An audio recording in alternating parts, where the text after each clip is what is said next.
All right. There we go. All right, everybody. Welcome back to Cool Beans Hot Stuff. Today is Wildlife Wednesdays, and it's also the first day of the month, the first Wednesday of the month. So the first Wednesday of every month, I like to do, or I've decided that I'm going to do from this point on, um, a episode about cryptids or cryptozoology, the study of hidden animals. For those of you who don't know what that is, because I like cryptozoology. I think it's really fun and entertaining and enjoyable to read about all the weird, creepy, spooky shit that might exist in our world. And, when it comes to cryptids, people's imaginations, they tend to go off the wall, as we're going to see today. We got some pretty crazy cryptids we're going to get into. Today is the start of a little series that I'm going to do on my channel. The first Wednesday of every month, I'm going to talk about cryptids. But, I figured, there's so many channels out there like Wendigoon. He's probably one of the bigger ones, but there's tons of channels just like his who are already doing, an hour long episode on Bigfoot and an hour long episode on Loch Ness. And every cryptid in between that exists or doesn't exist has an hour long episode being done by some fucking guy on YouTube, right? Or five or six or seven fucking guys on YouTube, right? So, what I decided I wanted to do, what I thought would be fun, because I haven't seen it done exactly yet, is I wanted to go through each state in America and do a 2 hour long episode on each one, going through all of the famous cryptids from each state. And that was how I am going to be different.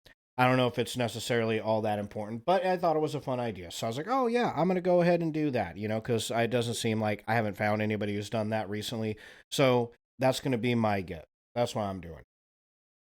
And we're going to start on that series today. We're going to go in alphabetical order, right? And so first up on the list of states to go through is Alabama. And we're going to do that today. We're going to go through Alabama cryptids. And turns out there's a lot of cryptids in Alabama. I have another episode because I'm doing this exact same thing on Tuesdays. There's going to be one Tuesday every month. Tuesdays are terrifying Tuesdays. And I'm going to do one Tuesday every month where I cover like myths and legends from every single state. So each state is going to have a 2 hour episode on the most famous myths and legends that come from that state. So some of the cryptids that I couldn't put in this episode, I did end up putting them in the myths and legends of Alabama episode that's going to be happening here in a couple weeks. But yeah, there were so many crazy animals that all you folks in Alabama are seeing.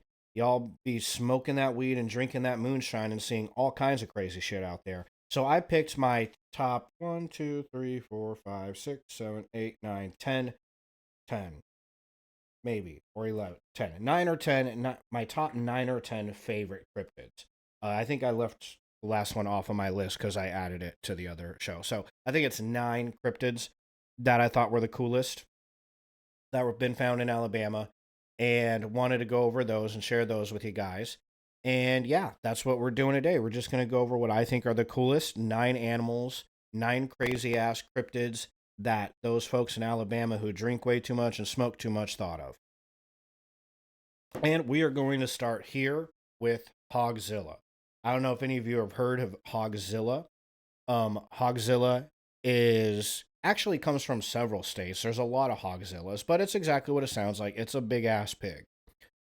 That right there, that's a pretty big ass pig. And I think this big ass pig actually comes from Georgia, if I'm not mistaken. So Hogzilla is going to be one that gets at least an honorable mentions in just about every southern state. There's a lot of hog hunting in those southern states, and supposedly they get real big down there. I don't know what they're feeding the pigs down there, but whatever it is, they need to stop. Let's see. I think this is more on Georgia, them kind of celebrating Hogzilla. But there's been Hogzillas in just about every southern state. I found 4 or 5 or 6 or 7 of them. We're going to go down to a specific one from Alabama. Well, I got 3 from Alabama, but the first one we have is right here, all the way back in 2007. So look at that dude. Here, let me make my screen bigger so you can see just how fucking beastly that thing is. Look at that. Look at that guy. That thing is like a fucking rhino. Look at his mouth, and then look at that kid's head. That is a kid, 11-year-old. He could fit that 11-year-old's head in his mouth, easy peasy. He could bite your whole arm off, one bite. That's a big ass pig. That is a lot of fucking bacon, right? Horrible shot placement, too, by the way. Looks like the kid shot him right down here. That's a bad shot. That's right in the tummy. You want to get him right here behind the shoulder, usually. That's where the heart is on most four-legged animals, right? I've hunted since I was a kid, since I was this kid's age, and I was a lot better at it than he clearly is. But he shot him with a pistol, which I thought was really cool. I don't know how big that pistol is, maybe a 50 Magnum. Uh, they have some big ass hunting pistols nowadays. So, in any case, this was back in May 2007. Brought both by the announcement that an independent filmmaker was planning to produce a horror movie about the monster porker titled The Legend of Hogzilla.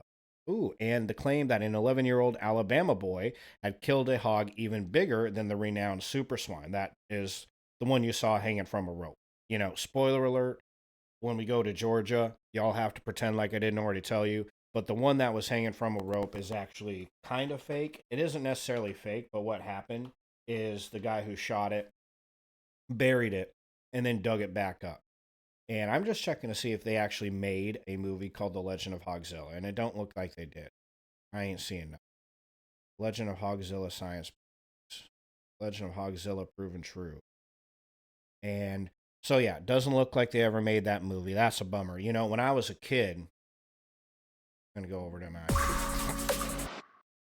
This is my close-up camera, ready for my close-up. Let me just get my mustache ready for this and my beard all pretty. Okay, ready for the close-up. So, yeah, when I was a kid, we had a VHS store in the town that I grew up in. That was the only place to rent movies when I was a kid. You only rented VHSs. It was called Curtis Matthews. We didn't have none of the blockbuster shit or anything like that. I grew up in a small town. We didn't get any of that fancy dancy shit that all y'all city kids got. But we did have a tiny little shop down in the middle of the downtown area on Main Street called Curtis Matthews, and they sold mostly furniture. I remember walking in there. I can still remember what it smells like. Right, it smelled like brand new furniture.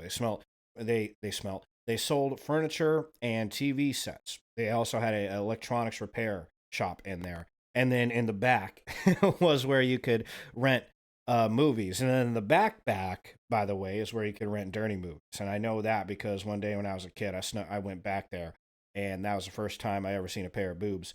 And I remember my mom and the lady behind the counter running back, like, no, no, no, no, no, don't go back there. And I was like, too late. Childhood spoiled. I want to be renting from this room now. But they they had a really big horror movie section there. And I remember renting a movie from there called Razorback. And I used to rent it all the time. Like every week I would rent, if I was a good kid and I didn't fuck up in school, my mom would let me rent 2 or 3 movies every week. And I'd get to go down there. I'd spend probably hours picking those movies out too, man, because I love just looking at the covers of the movies and trying to guess what the movie was about, especially the scary movies. Like you'd have all sorts of fucked up things on the covers, and as a kid, I'd just be like, "Oh my god, look at that skull with the eyes." The Evil Dead 2 cover gave me nightmares. The cover of It gave my little brother nightmares, and Child's Play too. He hated those covers. And anyways, I would always, out of the 3 movies I'd get every week, at least one of them was Razorback, and it's a pretty poorly made film. It's actually an Australian film shot in the outback about a big ass giant hog like this bitch eating a whole bunch of people and a bunch of hunters going out there to the Australian outback to go hunt this sucker down. Right, it's always used to freak me out. So when I read that Legend of Hogzilla, I was like, ooh, Razorback 2. But no, turns out they ain't making it, or they hadn't yet. I gotta get that film. I gotta buy that on Vudu. It's been so long since I've thought of that fucking movie. It would be so nostalgia to watch that shit. Cutie Pie, you're probably watching. If you're watching, hope you're enjoying your crocheting up in the living room. We should, one of these nights, we gotta have a nostalgia night and watch some Razorback. But anyways, this Razorback, this big boy right here, that was about as big as the Razorback in the movie. That's a fucking beast, dude. That's a fucking rhino right there. That other hog that I was telling you about it was kind of the when you saw the picture of, like I was saying, you hate to spoil the story, but it was a little bit faked. The dude killed it, then he buried it. And when he buried it, it got bigger, like it bloated up, like it swelled up because the gases in it had nowhere to go when it started rotting. And then they dug it out, lifted it by rope, pulled it up by its hind legs. It kind of stretched it out, a lot of people say, because, all the flesh in it is kind of rotting and everything. So the legs stretch out more, everything stretches out more. And then if you didn't look in the picture here, we'll go back up. In the picture, he's actually standing in a hole. So here we go. I don't know if it gave me motion sickness there. So he's standing inside of a hole that is several feet deeper than the pig, right? So the pig, its snout only goes up, it starts at around here. But if he was standing upright, that snout would start closer to his knees and it wouldn't look as big of a pig. The fact that he was standing, and I don't know if the guy meant to do this. I think, I'll read the story when we go over Georgia Day, but I think what the story here is somebody out in the papers talked about a big hog, called it Hogzilla, and it was a 700-pound hog, and he said, "Shit, the hog I killed was bigger than that." And so he went back, dug it up out of the ground, and then they put it on a crane, and then he just took a picture with it as proof. I don't think he meant to like fake it or nothing, but the reality was it wasn't bigger than the hog that guy killed. He claimed it was like 1,000-pound hog, and nobody ever seen proof of that. And they're making it look a lot bigger by having him stand in he's standing in a hole. The hog is hung this way. It's kind of stretching out because its limbs and everything are kind of rotting away. Its joints are rotten, and it's extended, much more bloated than it would be because of all those nasty gases in it. But this one down here is the real deal. Right. So why am I putting this on cryptids, right? Well, for a long time people weren't sure if these giant ass hogs actually existed. They were just rumored about. And as it turns out, this hog might not be all it's cracked up to be. So let's look into it. So, according to various news reports, on May 3rd, 2007, near Delta, Alabama, I thought it was Montgomery, Alabama. I don't know, maybe that's near Delta. 11-year-old Jameson Stone used a pistol to shoot and kill a wild hog weighing a staggering 1,051 pounds and measuring an incredible 9 feet 4 inches from the tip of its snout to the base of its tail. Measurements which, if documented, would make the creature considerably larger than Hogzilla. That's the one hanging by the rope. Since then, much debate has raged about whether the photographs of the monster pig are genuine, whether the creature was really as big as claimed, and whether the animal was truly feral rather than domesticated hog that had been raised as a pet and had only recently been released into a hunting preserve where Jameson shot it. So that's actually the bigger claim. That claim came out shortly after. At the Monster Pig website set up to publicize Jameson's feat, the boy's father says, "The news media used the pig for headlines for a week, claiming the size was a hoax. On the evening of May 31st, I was contacted by Bran Strickland of the Anniston Star, and he told me that he had good news and bad news. He said that the good news is your claims about the pig's massive size have been verified. The bad news is that he came from a hog breeder and that the pig had been sold from the breeder to the preserve for the purpose of hunting." So basically, that pig is as big as it is because it sat in someone's barn and they just fed it, fed it, fed it, fed it. And then they went and sold it to a ranch where somebody, kind of wandered around the forest like, "What the fuck is this place? Where's my lunch?" And then this kid came up and blah, die, pig. And that's what happened. So pretty much just like that, I'm sure. So uh, early on the morning of June, let's see. Yeah, for the purpose of hunting. Early on the morning of June 1st, I went to the computer and read Brand's article, which portrayed the pig as a family pet. The pig Jameson killed did not act like a family pet. It was a very aggressive animal. I was upset at first to read this report, but after going through a week of being told what we killed did not exist by the new network media, I decided to get to the bottom of this myself. I got my whole family up at 6 a.m. and traveled to Heflin, Alabama to meet the Blissets to give Phil Blissett, whom I never met or talked to before, the opportunity to explain to Jameson why he had sold a pig that was described as being so gentle and sweet to a hunting preserve in order for someone to come and kill it. Ooh, that was probably a brutal conversation, and the article just ends right there. So this is Snopes. We're going to say that's a B minus Snopes. We really wanted to see what happened with that conversation. I'm sure if I did some research, I could figure it out, but the thing is, I'm not gonna. I had a couple other articles about monster pigs that we want to go over. But yeah, I don't know how I feel about that, taking your boy out there and be like, explain to my boy what you done did. It's like, oh, I got to tell an 11-year-old boy how I, did this thing, like, well, here's the thing, boy. We just put the pig out there and you shot it because, that's what I do for money. And so that's that. I don't know if it's a family pet or whatever. If it is a family pet, that's fucked up that they sold it to get blasted. Um, and, if it's not a family pet, then it's like, well, that happens, dude. Reality is, when it comes to game reserves like this, a lot of times we have a lot of game reserves in Wyoming where I grew up, and there's a whole bunch in Texas. And, I've hunted on a couple before. I hunted a bison on a bison ranch in Wyoming and got shot a bison. That was a little different though. That there's two different kinds of those game reserves that exist. There's the one, I forget what they call them, but it's essentially you just they take you out on a four-wheeler. They're like, oh, okay, there's the deer, there's the hog, sonny, and then you get off the four-wheeler, put your gun up, pow, shoot it, and then they're like, everybody's like, oh, you shot it, you killed it, and you're like 50 yards away, and it was walking up to you to get petted because that's how it's been for its whole life. It's been around human beings. It says, oh, hey, one of these skinny little shits gonna feed me today, and he didn't know no better that you were there to shoot his ass.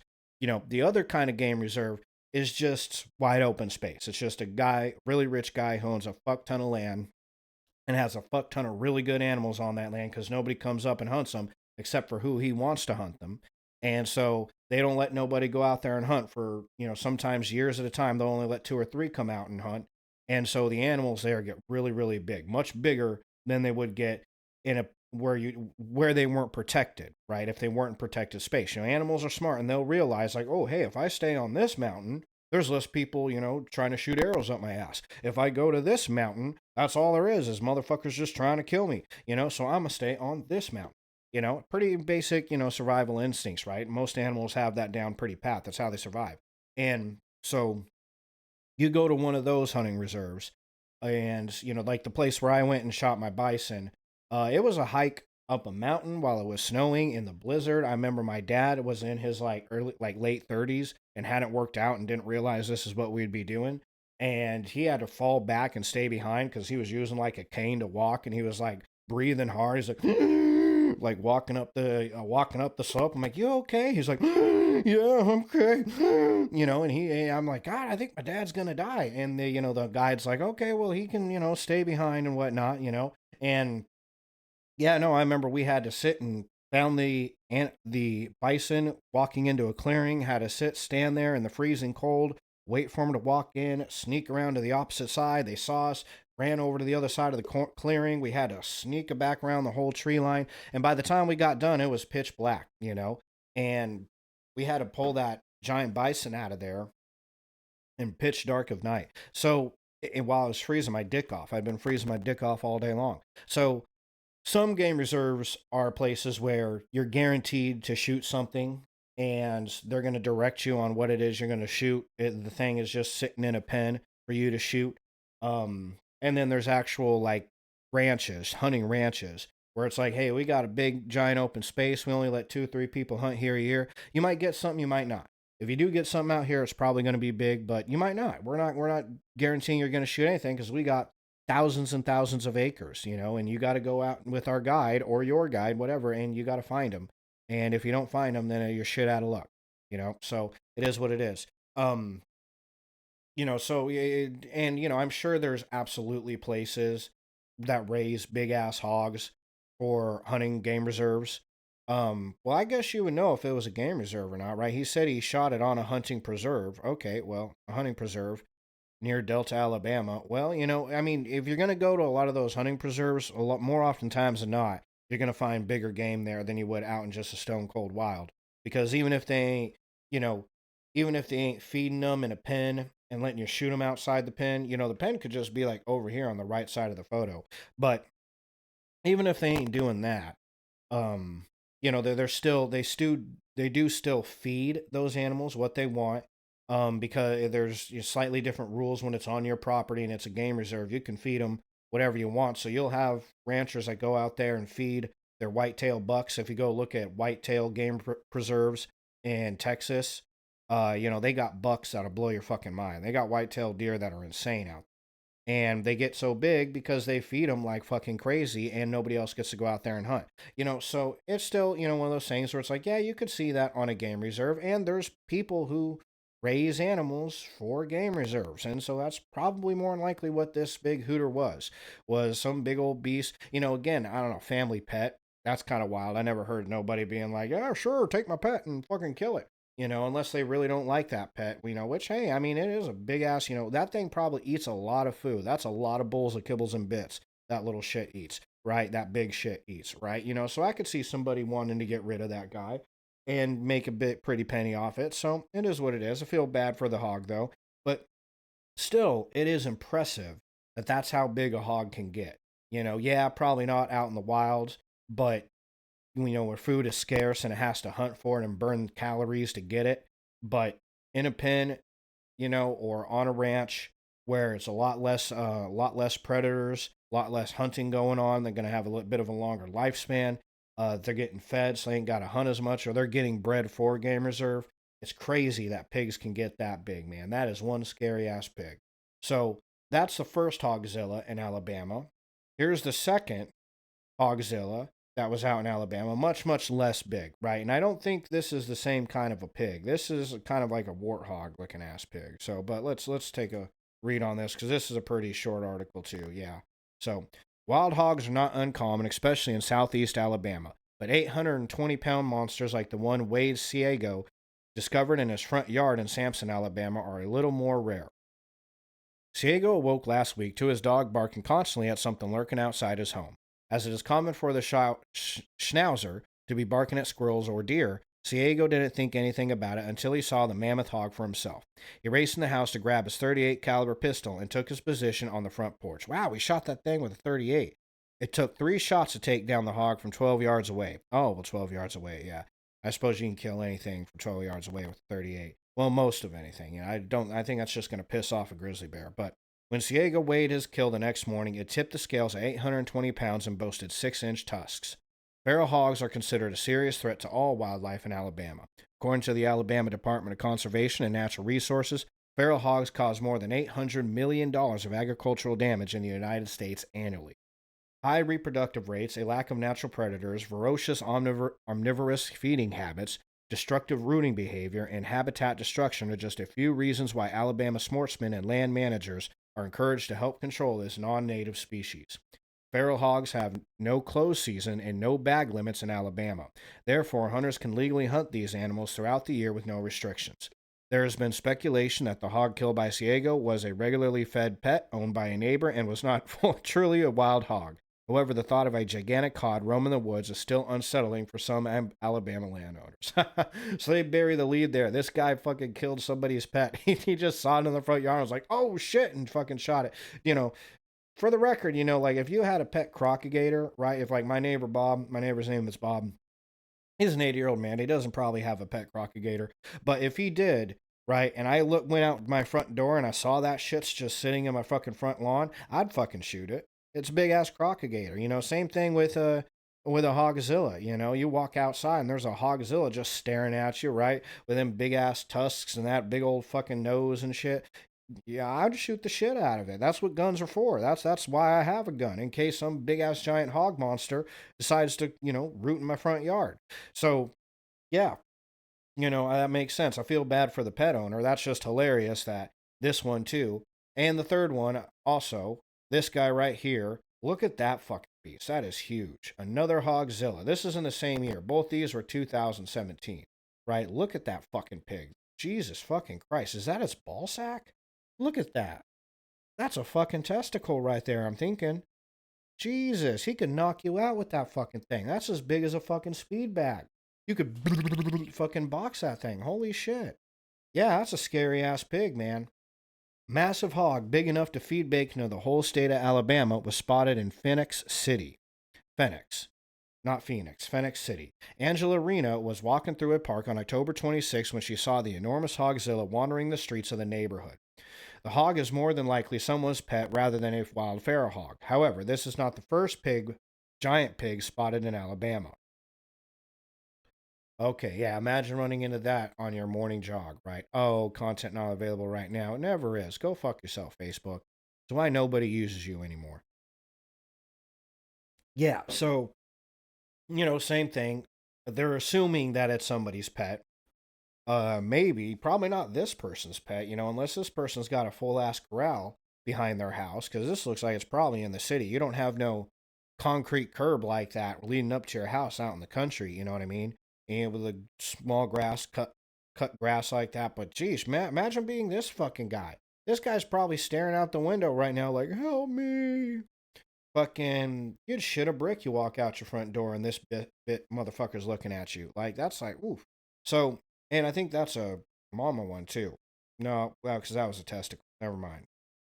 Okay. So, anyways, yeah. So there you have it. Three big ass hogs in Alabama.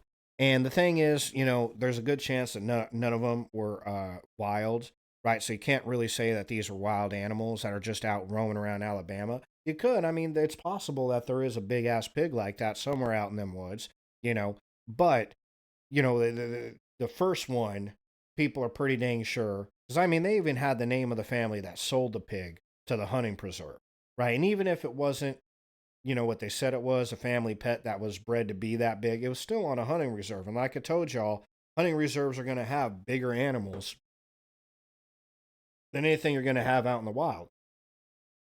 Otherwise, there's no reason if you want to go out on a hunting reserve. You know what I'm saying?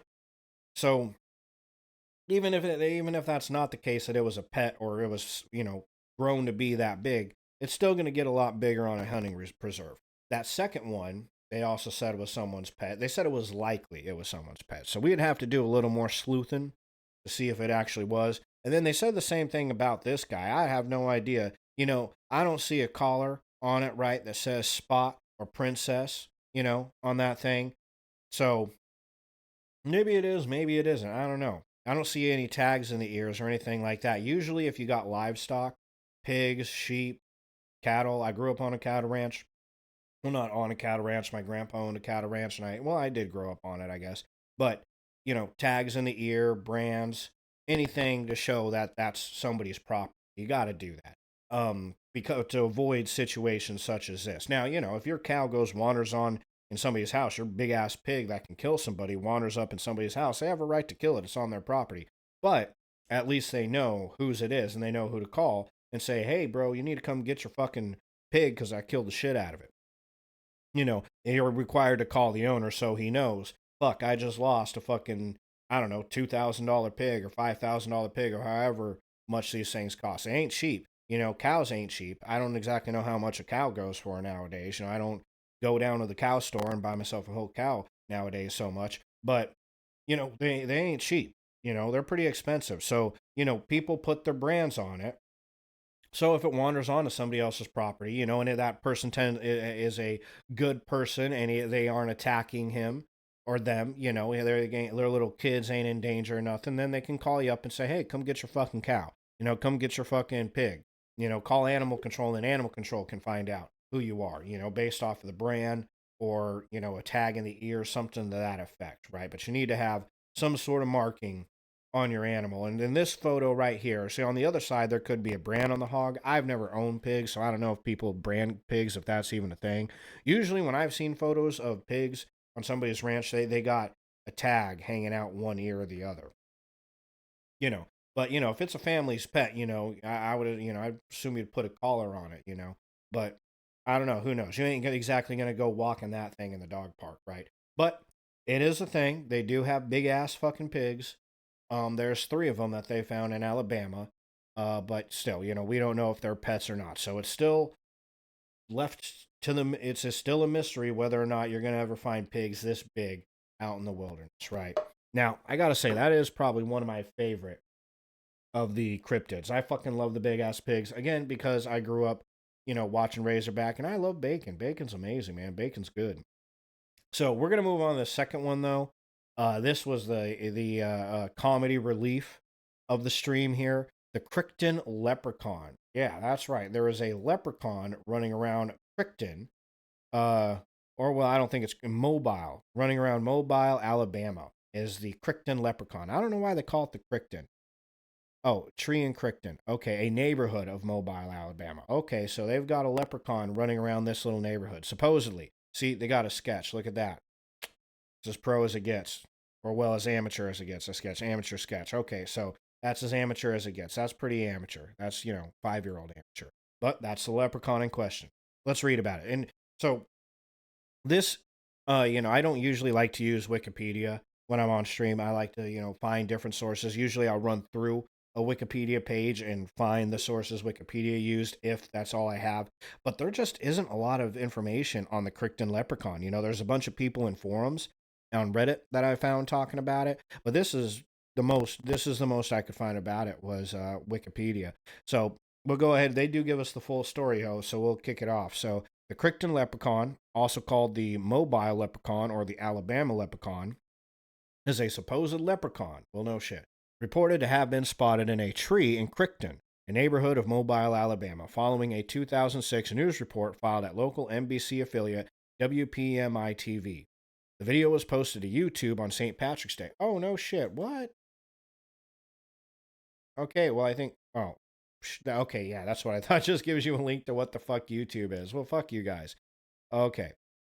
2006 and became one of the first YouTube viral videos and was referenced in mainstream media. Wow, look at that. Holy shit. Yeah, see, that just gives you a click to the viral video or what a viral video is. As of 2023, the video has over 28 million views. Since then, the leprechaun has become an icon of the local community of Crichton. In 2023, the sign shop Sign Source started printing out cardboard cutouts of the Crichton leprechaun and selling them, apparently with great success. An 8-foot tall version of the Crichton leprechaun cutout is displayed outside of their store. So here's the original TV report. The video was shot in Mobile neighborhood of Crichton, located near Tolmanville. The community is divided by Spring Hill Avenue into North Crichton and South Crichton, bounded generally by Mobile Street, Dauphin Street, and Interstate 65. The leprechaun was purported to be seen on a tree on Lacren Street near Bayshore Avenue. On March 14, 2006, local NBC affiliate was alerted to crowds gathering in Crichton and dispatched reporter Brian Johnson to investigate. Imagine being that guy, right? Imagine being a reporter and being waiting for your big break, right?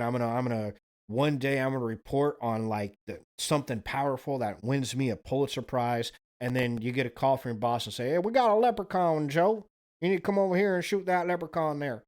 So Johnson had previously received numerous calls about possible leprechaun sightings and questions about it from friends at a barbershop and his church. Oh, so this had been a thing before. So Mr. Johnson here knew all about the leprechauns. Things sort of snowballed when the crew arrived, anchor Scott Walker later recalled, with multiple people claiming to have seen a leprechaun in a tree.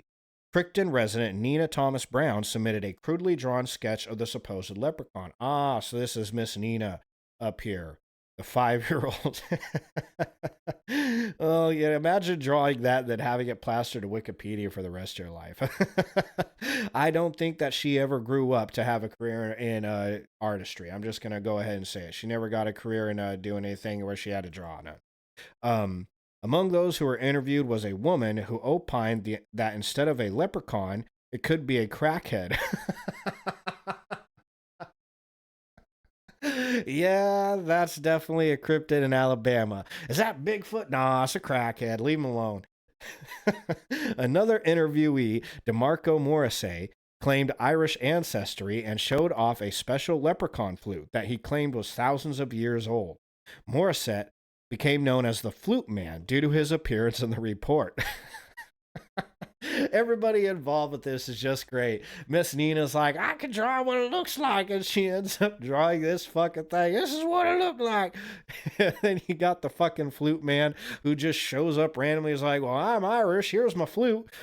And then you got, what was that? Some other woman's like, oh, nah, that's not a leprechaun. That's just a crackhead in a tree. That crackhead, he's always in that tree. That's just what them crackheads do. They just stand in them trees. I actually saw what was sketched on paper, said Johnson at the time. Some people say it is a shadow from some of the branches being too close, and that there is moss on the tree that could explain it. Certainly, I don't believe it's a leprechaun. No, I'm going with crackhead. That's my favorite explanation, right? What is with the flute guy? He just came in and was like, well, here's a flute. Like, and they're like, oh, is that the leprechaun's flute? It's like, no, it's my flute. Yeah, I got it. This is my flute here. And they're like, oh, okay. Well, what are you doing here, flute guy? I believe it's a crackhead. The piece was aired twice, once on the nightly newscast and again on WPMI's morning newscast. That version, introduced by anchor Scott Walker and Nicole Patrick, was the broadcast that went viral. We got to see this broadcast and went viral. Virality and reception, video was posted on YouTube and soon became a viral sensation, attracting millions of views. The report received attention from MSNBC, radio personality Howard Stern, and received a piece in the New York Times. Wow. I imagine if I click on this, it's not going to go to that piece, though. No, sure no.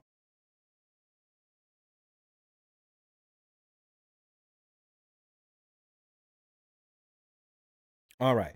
In which columnist Virginia Heffernan called the clip a local Alabama news segment that seemed too hilarious to be real. Reporter Brian Johnson was interviewed by radio stations in Dallas and LA following the report. Political commentator Bill O'Reilly from the O'Reilly Factor debated whether or not the video perpetuated racial stereotypes. Jesus Christ. Bill O'Reilly would absolutely fucking do that. He'd say, now, what does this say about black people? Like, bro, it's a leprechaun. You got the completely wrong ethnicity here. The video was also lampooned on Comedy Central's The Daily Show, Key and Peele, and South Park. Tosh.0 featured the clip in a web investigation segment in 2011 with host Daniel Tosh visiting Crichton and interviewing those involved with the video. Tosh referred to the clip as the Gone with the Wind of internet videos. It's old, it's famous, and it makes the South look terrible. Oh, God. Many quotes and elements of the video, most notably the alleged leprechaun sketch, were printed on t-shirts, mouse pads, and other merchandise. The TV later auctioned off the leprechaun sketch for $1,100 on eBay, with the proceeds benefiting the American Cancer Society's Relay for Life. The clip continues to receive media attention annually on St. Patrick's Day. In 2011, anchor Scott Walker wrote about the report. It's fun to be a part of something that's talked about so much for so long. Although some of my coworkers are probably really tired of it, but I never get tired of hearing about it. The Bob and Dan Show on KTKC 1310 The Ticket in Dallas conducted a field investigation in 2014, interviewing locals about their memories of the incident. Numerous witnesses identified the Crichton leprechaun as a local resident named Midget Sean. Oh, fuck. See, I knew this was where it was heading. You're out in the South. You got hillbillies, crackheads, and flute guys. It's a tiny person. That's what it was. It was just some poor tiny person who's probably just squatting in a tree to take a shit, and now everybody's got their cameras out taking pictures of him. A person of short stature. Well, yeah, his name's Midget Son. Come on now.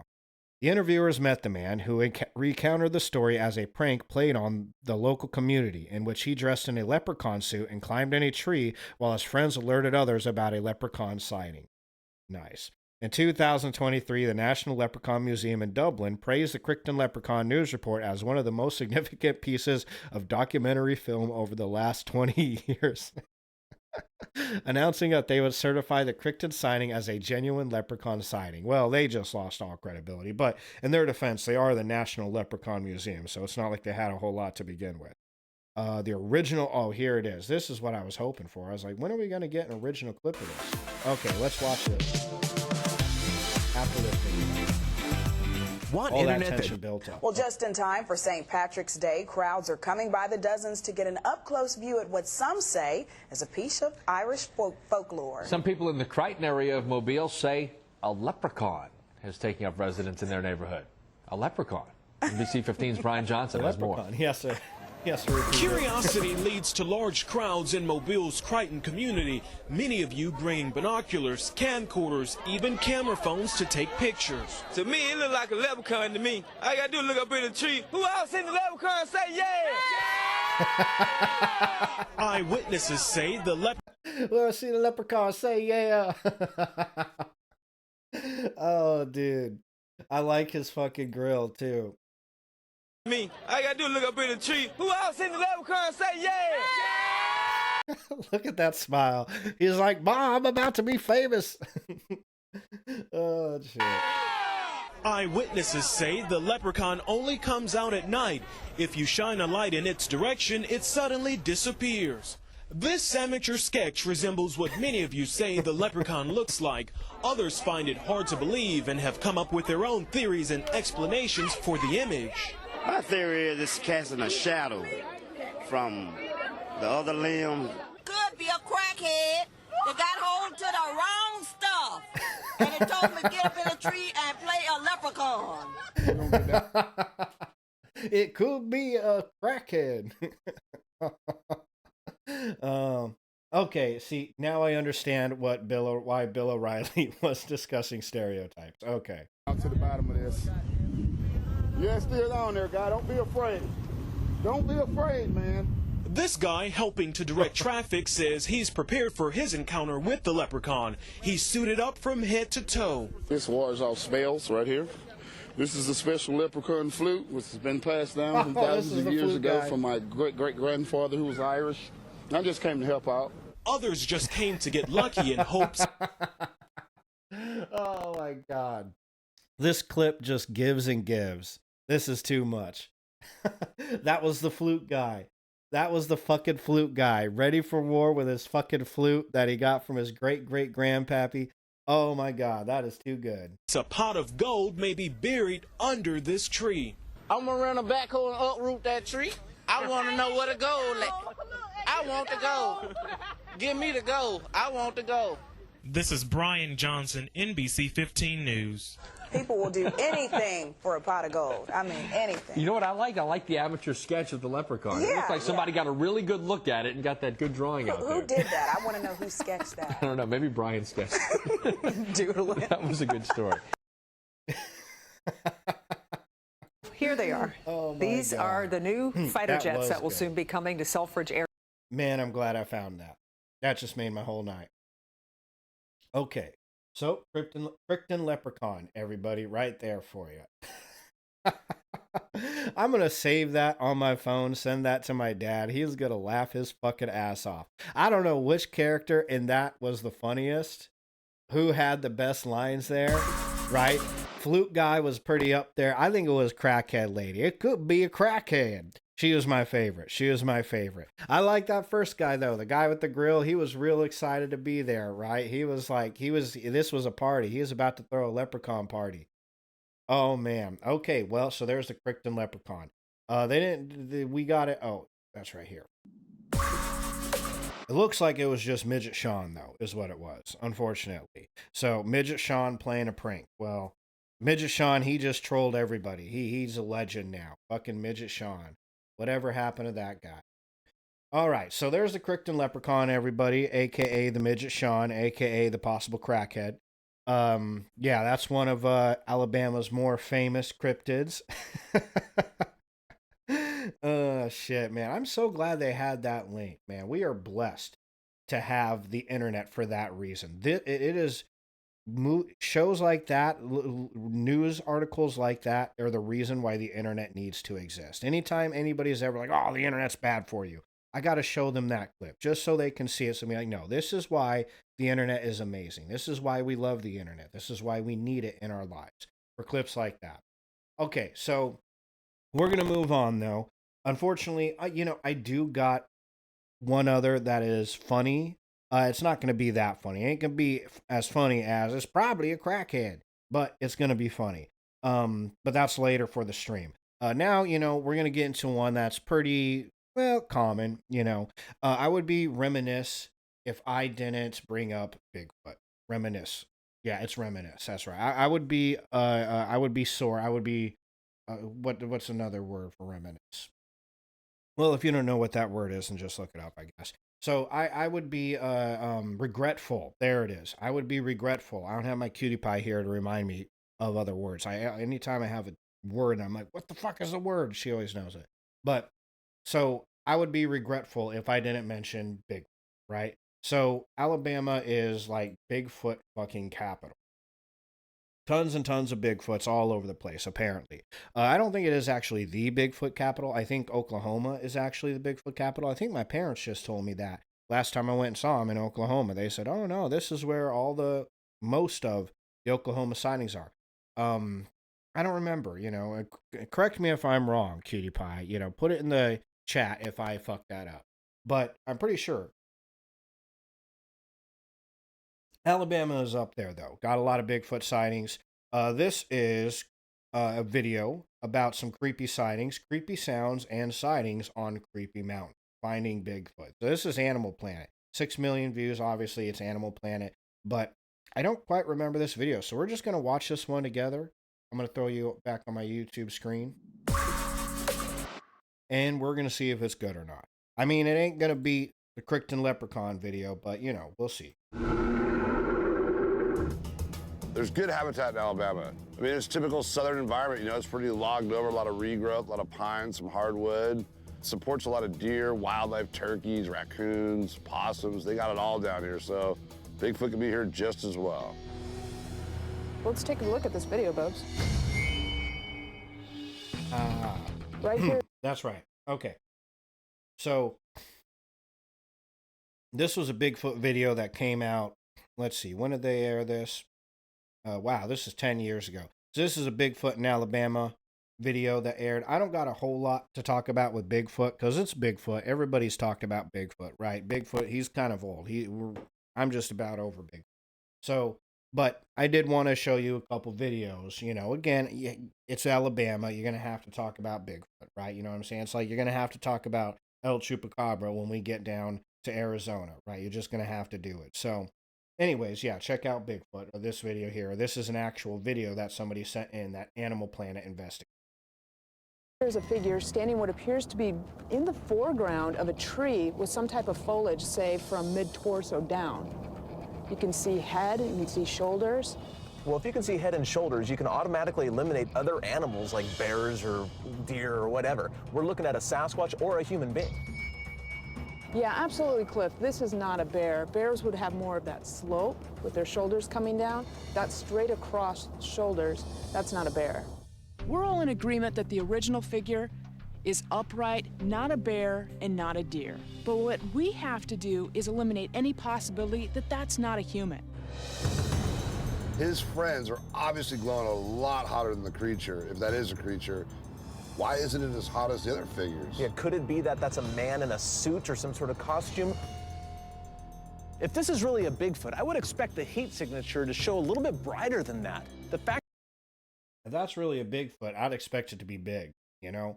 That don't look too big. I mean, you can't tell because it's all grainy and shit, but it looks like a regular Joe Blow. I'd expect a Bigfoot to be like up here in this area.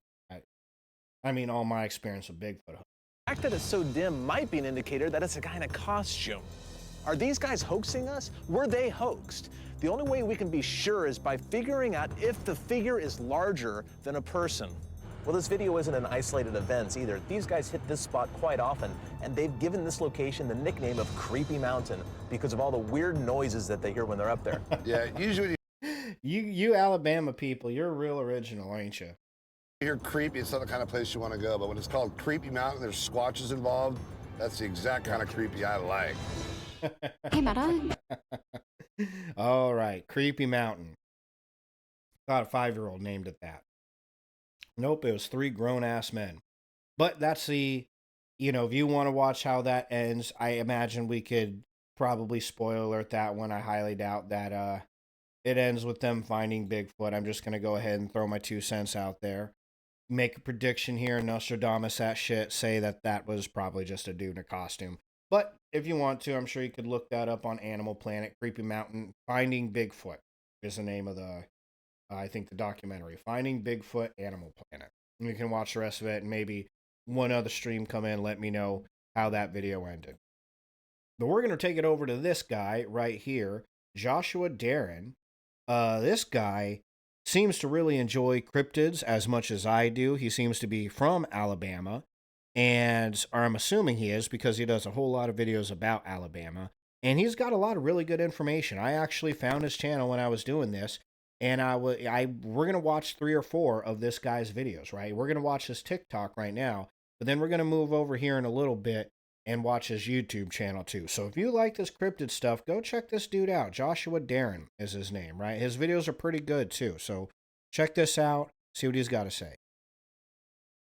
Alabama is a hotbed for Bigfoot sightings, but most people don't even know that. Sightings are reported throughout the entire state. The most active is thought to be the Bankhead National Forest. And then there's the Mobile-Tensaw Delta with the creature resembling that of the Florida skunk ape. You have the Talladega National Forest, Coosa and Elmore counties, which has numerous reports about the white thing, the albino Bigfoot, and then Yeah, I was going to stop and tell you what the white thing was, but he kind of already did it. So in the forest upstaging me here, Josh. Chill. Around Little River Canyon. And an additional one is the Conecuh National Forest. But don't just take my word for it. One of the most chilling eyewitness encounters happened in Heflin, Alabama in 2023. A couple went out to their porch to look and see where unusual noises were coming from. They kept hearing unrecognizable sounds in the woods along their property for 2 nights straight. The sound was deep guttural howls. Accompanying those howls were rhythmic tree knocks. On the 3rd day, as the sun faded through the trees, they saw the figure standing there. It was a large, shadowy figure bigger than any human hiding behind a tree. Out of fear, the wife ran to go back inside, and as she turned around, she noticed that the creature had left with neck-breaking speed. There's another one that I've been told personally about the Coosa River. This person had a specific fishing spot along the river. He went here often with just him and his dog.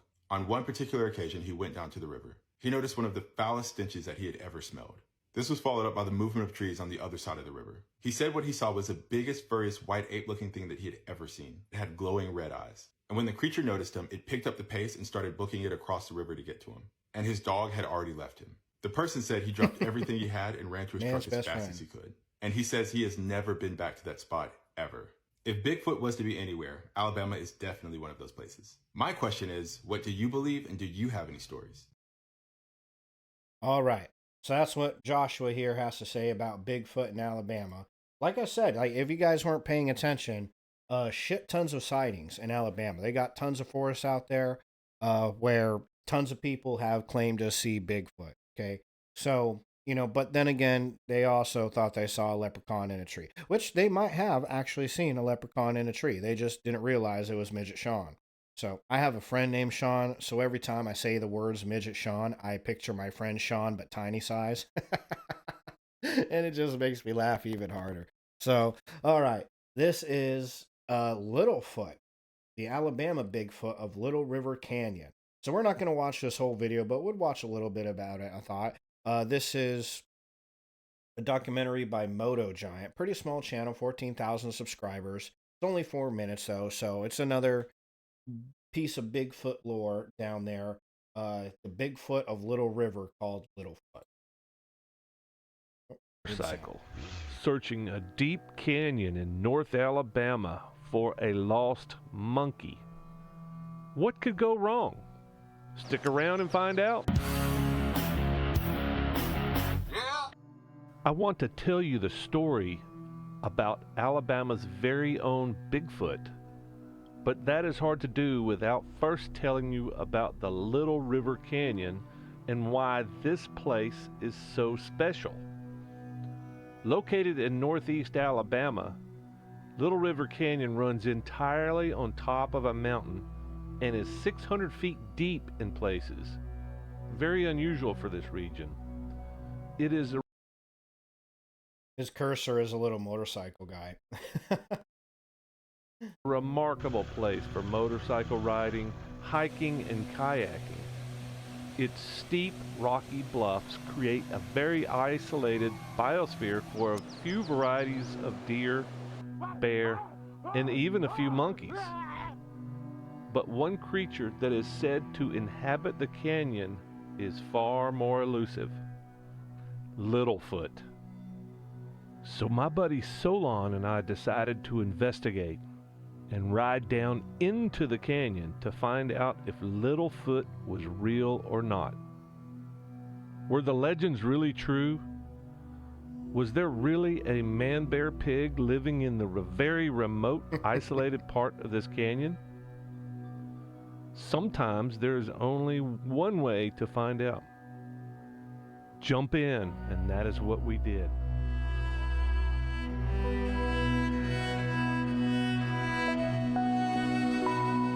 It's really pretty, though. The legend of Littlefoot dates back to the late 60s. Here we go. This is what we want. At that time, a small family of monkeys escaped from a defunct petting zoo in the area. The monkeys made their way up into the canyon and for many years were never seen again. Over the years, there have been numerous reports of people seeing a small, hairless creature in the canyon. Some people believe that this is the offspring of the escaped monkeys. Others believe that it is something else entirely. There's quite a good bit of evidence to support the legend of Littlefoot. I don't know. This guy over here, he just looks like he doesn't want to be there. He looks like his friends asked him to hang out. He said sure, and then realized later on that they were hiking. He's like, oh, fuck. But yeah, I don't know. Monkeys, I don't know if monkeys could survive in Alabama. You know, right? I mean, I guess I don't know. Does it get cold? It don't get cold in Alabama, does it? So maybe they could. Maybe they do got a whole fucking little troop of monkeys living out there. 1972, a group of hikers reported seeing a small, hairless creature walking upright in the canyon. The hikers took a blurry photo of the creature, which has been circulated online ever since. In 2007, a retired engineer from Huntsville took some blurry video of a small, hairy creature in the canyon. This video is more clear than the photos, and it shows the creature walking upright and dragging an igloo cooler. Since then, several kayakers have spotted Littlefoot in very remote and hard to access sections of the river, and have even obtained more video of what appears to be a hairless monkey or even some type ape-like man, but it is difficult to tell from the blurry and grainy film of Littlefoot obtained up to this point. Some people believe that the photos and video of Littlefoot are hoaxes. They argue that the creatures in the images are simply monkeys or other animals that have been misidentified. Others believe that the photos are genuine and that they provide evidence of the existence of Littlefoot. They argue that the creatures in the photos and videos are too small and too hairless to be monkeys or other animals. I believe that even with the little evidence that we have, more research should be done and official investigation should be launched to determine what kind of wildlife exists in the canyon before they are all gone. What do you think? I think nobody cares about the Alabama Canyon that much. But I thought it was funny that he said, well, we dived in is what we did. And then it turns out he just did a bunch of research, which that's cool. I'm glad he did. That was an interesting video. So give it up to Moto Giant if you guys, I think they actually do mostly motocross videos, if I'm not mistaken. But anyways, yeah. So maybe they had a follow up to this where they actually went down there and rode their motorbikes or whatever. But that's Littlefoot, everybody. So Littlefoot might just be a little version of Bigfoot, obviously. But so there you have your Bigfoot, your Littlefoot, all the different foots. They got a couple different Bigfoot variations out there in Alabama. That's one nice thing about Alabama is, here, I'm going to switch back over here. That was one of the cooler things about Alabama, you know, because Bigfoot is Bigfoot. And yeah, like some people are like obsessed with Bigfoot, right? It gets a little weird. But, you know, Bigfoot for me is just kind of like, blah, you know, like, it's, you know, a big ass hairy dude, you know, probably just a big ass dude in a hairy suit. But, you know, whatever. I mean, it's kind of cool. I like the really crazy fucked up ones. Like, for some reason, the Hogzilla thing is cool. The Cryptid Leprechaun is hilarious. Even Littlefoot is cooler than Bigfoot just because you don't hear about it so much. But Alabama, folks out there do get creative. And they got a couple different variations of Bigfoot. We're going to go over one towards the end of the stream. But so far, we got Littlefoot. And then, as you heard from that Joshua guy, they've had all different kinds of Bigfoot sightings all over Alabama. But we're going to switch gears here, and we're going to move to something else called the Sipsey Creature First Encounters in May 1990. So this is by Martha Parnell Salama. Written in, oh wow, look at that, written in 2025. So this is relatively new. Here, I'm going to pop back.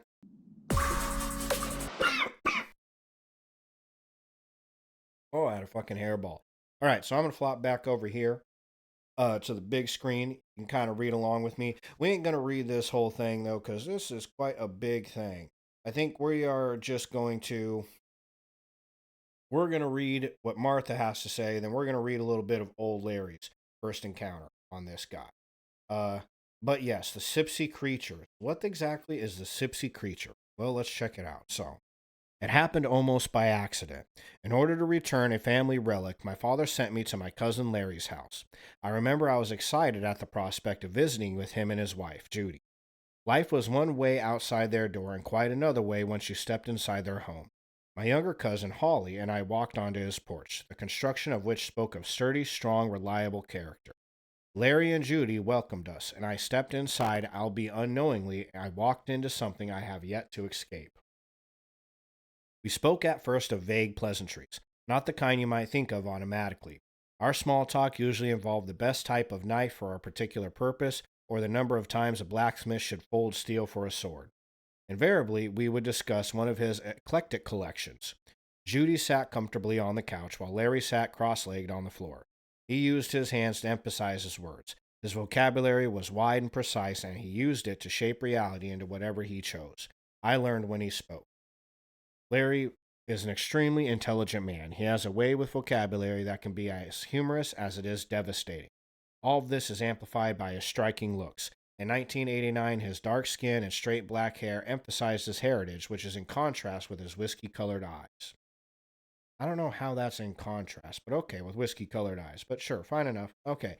But our conversation turned, as it usually did, to strange happenings around the community of Sipsy, Alabama. I found myself discussing a recent encounter with a neighbor. The man's sheep had ended up on my property.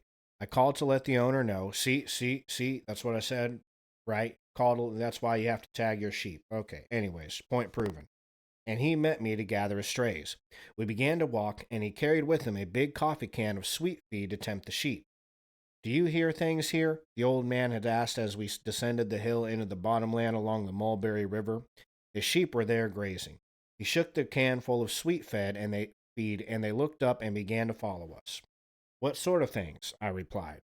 My mind reeled with positivities as the man had purchased a piece of property where a terrible event had taken place, and I had already wondered how he and his wife slept at night. That's right. Excuse me, my bad. We need to make this more Alabaman, right? Because this don't sound like Alabama. Okay, so let's be authentic here. I don't exactly know how to describe it, he said. And I don't know exactly how to answer you. The words just popped out of my mouth. All I know is, the old man related, is that I lived my whole life in and around these here woods, and I ain't never heard the sort of things I heard here. Terrible sounds. Mournful sounds. He stopped and looked at me, forcing eye contact between us. There was a moment. What kind of moment there, Martha, huh? What could it be? He searched my face as if I was withholding some truth from him. Well, could you make the noise? Was the only response I could give him. I genuinely wanted to help. He looked around us. We had bluffs on either side of us as we walked. Best not to make the sound down here. So we walked to the top of the hill, out of the woods and into a field. This is what we hear. He made the sound. It was almost operatic, a mournful, oh, that's the song from Platoon. Okay, no, it was which lasted, sounds almost like a om. It could have been a monk. That's probably what I was hearing. It was a Tibetan monk. All right. Well, I'm glad we solved that. Which lasted several beats. Well, he asked. No, I ain't never heard that sound. He walked away disappointed, but he had his sheep. What do you make of that? I asked Larry and Judy. He's an old man from Empire, a local community. It's not like he lived in town, and this is his first time in the woods. I didn't pick up on it at first. I think it was actually Holly who brought the change in Larry's demeanor to my attention. She elbowed me. He was very still, but his hands started to shake. He made that sound? Larry asked. Yes, and once we got out of the woods, he acted plumb scared. But then he did, and I made the sound. I think I need to explain here one element regarding Larry's character. He is the oldest of my first cousins, and I am next to the youngest. He's the kind of man who helps you out when you need it the most. He just knows where to be somehow. One example of this is when some of our relatives were out in the woods picking blackberries when Julia, a 10-year-old, was bitten by a copperhead. Ooh, geez, yeah, that's no good. Poor Julia. Her mother was panicking. She didn't drive. He found them and appropriately treated the bite. Her parents credit him with saving her life. He's the sort of person you'd want to have your back in a bar fight, a zombie apocalypse, or during a tornado. And if he was against you, you might just reconsider fighting at all. Fear is not a word that applies to Larry. Oh, geez, well, Larry's some kind of badass here, it sounds like. He's heard it, and his whole body shuddered. Heard what? I asked, but as soon as the words were out, I wished I could take them back. He ran his hands over his head. He's heard it, Judy. She reached over and touched his shoulder. Heard what? I couldn't help myself. I think you should tell her, Judy said. She has a right to know. She still lives there. More importantly, you need to talk about it. It always helps when you talk about it. Geesh, okay, well, nothing can scare Larry. He looks like he's scared, though. So here's Larry's first encounter. I thought somebody was killing a woman up on that bluff. Oh, shit. Well, that's a hell of a way to start it off. It was October 1967. I remember it was really hot for October, and it was really dry. I was driving home late. At the time, I was living with Orville on the other side of the Bottoms. He laughed. I had a red 67 Chevelle. Ooh, that's nice. 67 Chevelle. That thing ran like a sewing machine. Yeah, 'cause it was a 67 Chevelle. I put glass packs on her so she was loud. It was a good sound. To compensate, I'd turn the radio up full blast. We call flatland next to the river the Bottoms. Oh, okay, good to know, I guess. Some of the leaves had turned, and some were beginning to fall, and the wind was swirling them around. I rolled the windows down. I wanted to feel that last heat before the weather turned. The road down to the Bottoms, you know how it's curvy and hugs to the hill, a lot of switchbacks? Yeah, I said. Then there's the one part there, one straight length of road. There's the bluff on the left side that almost hangs over the road, and to the right it's a sheer drop-off. I was right about there when I heard it. Hold on. I got a burp coming. It's like in limbo. Like it wants to come, it don't want to come. Okay. Oh, I guess it don't want to come, but my heartburn's going to act up. Hold on a second. Tell Larry to stop talking. Give me a breather.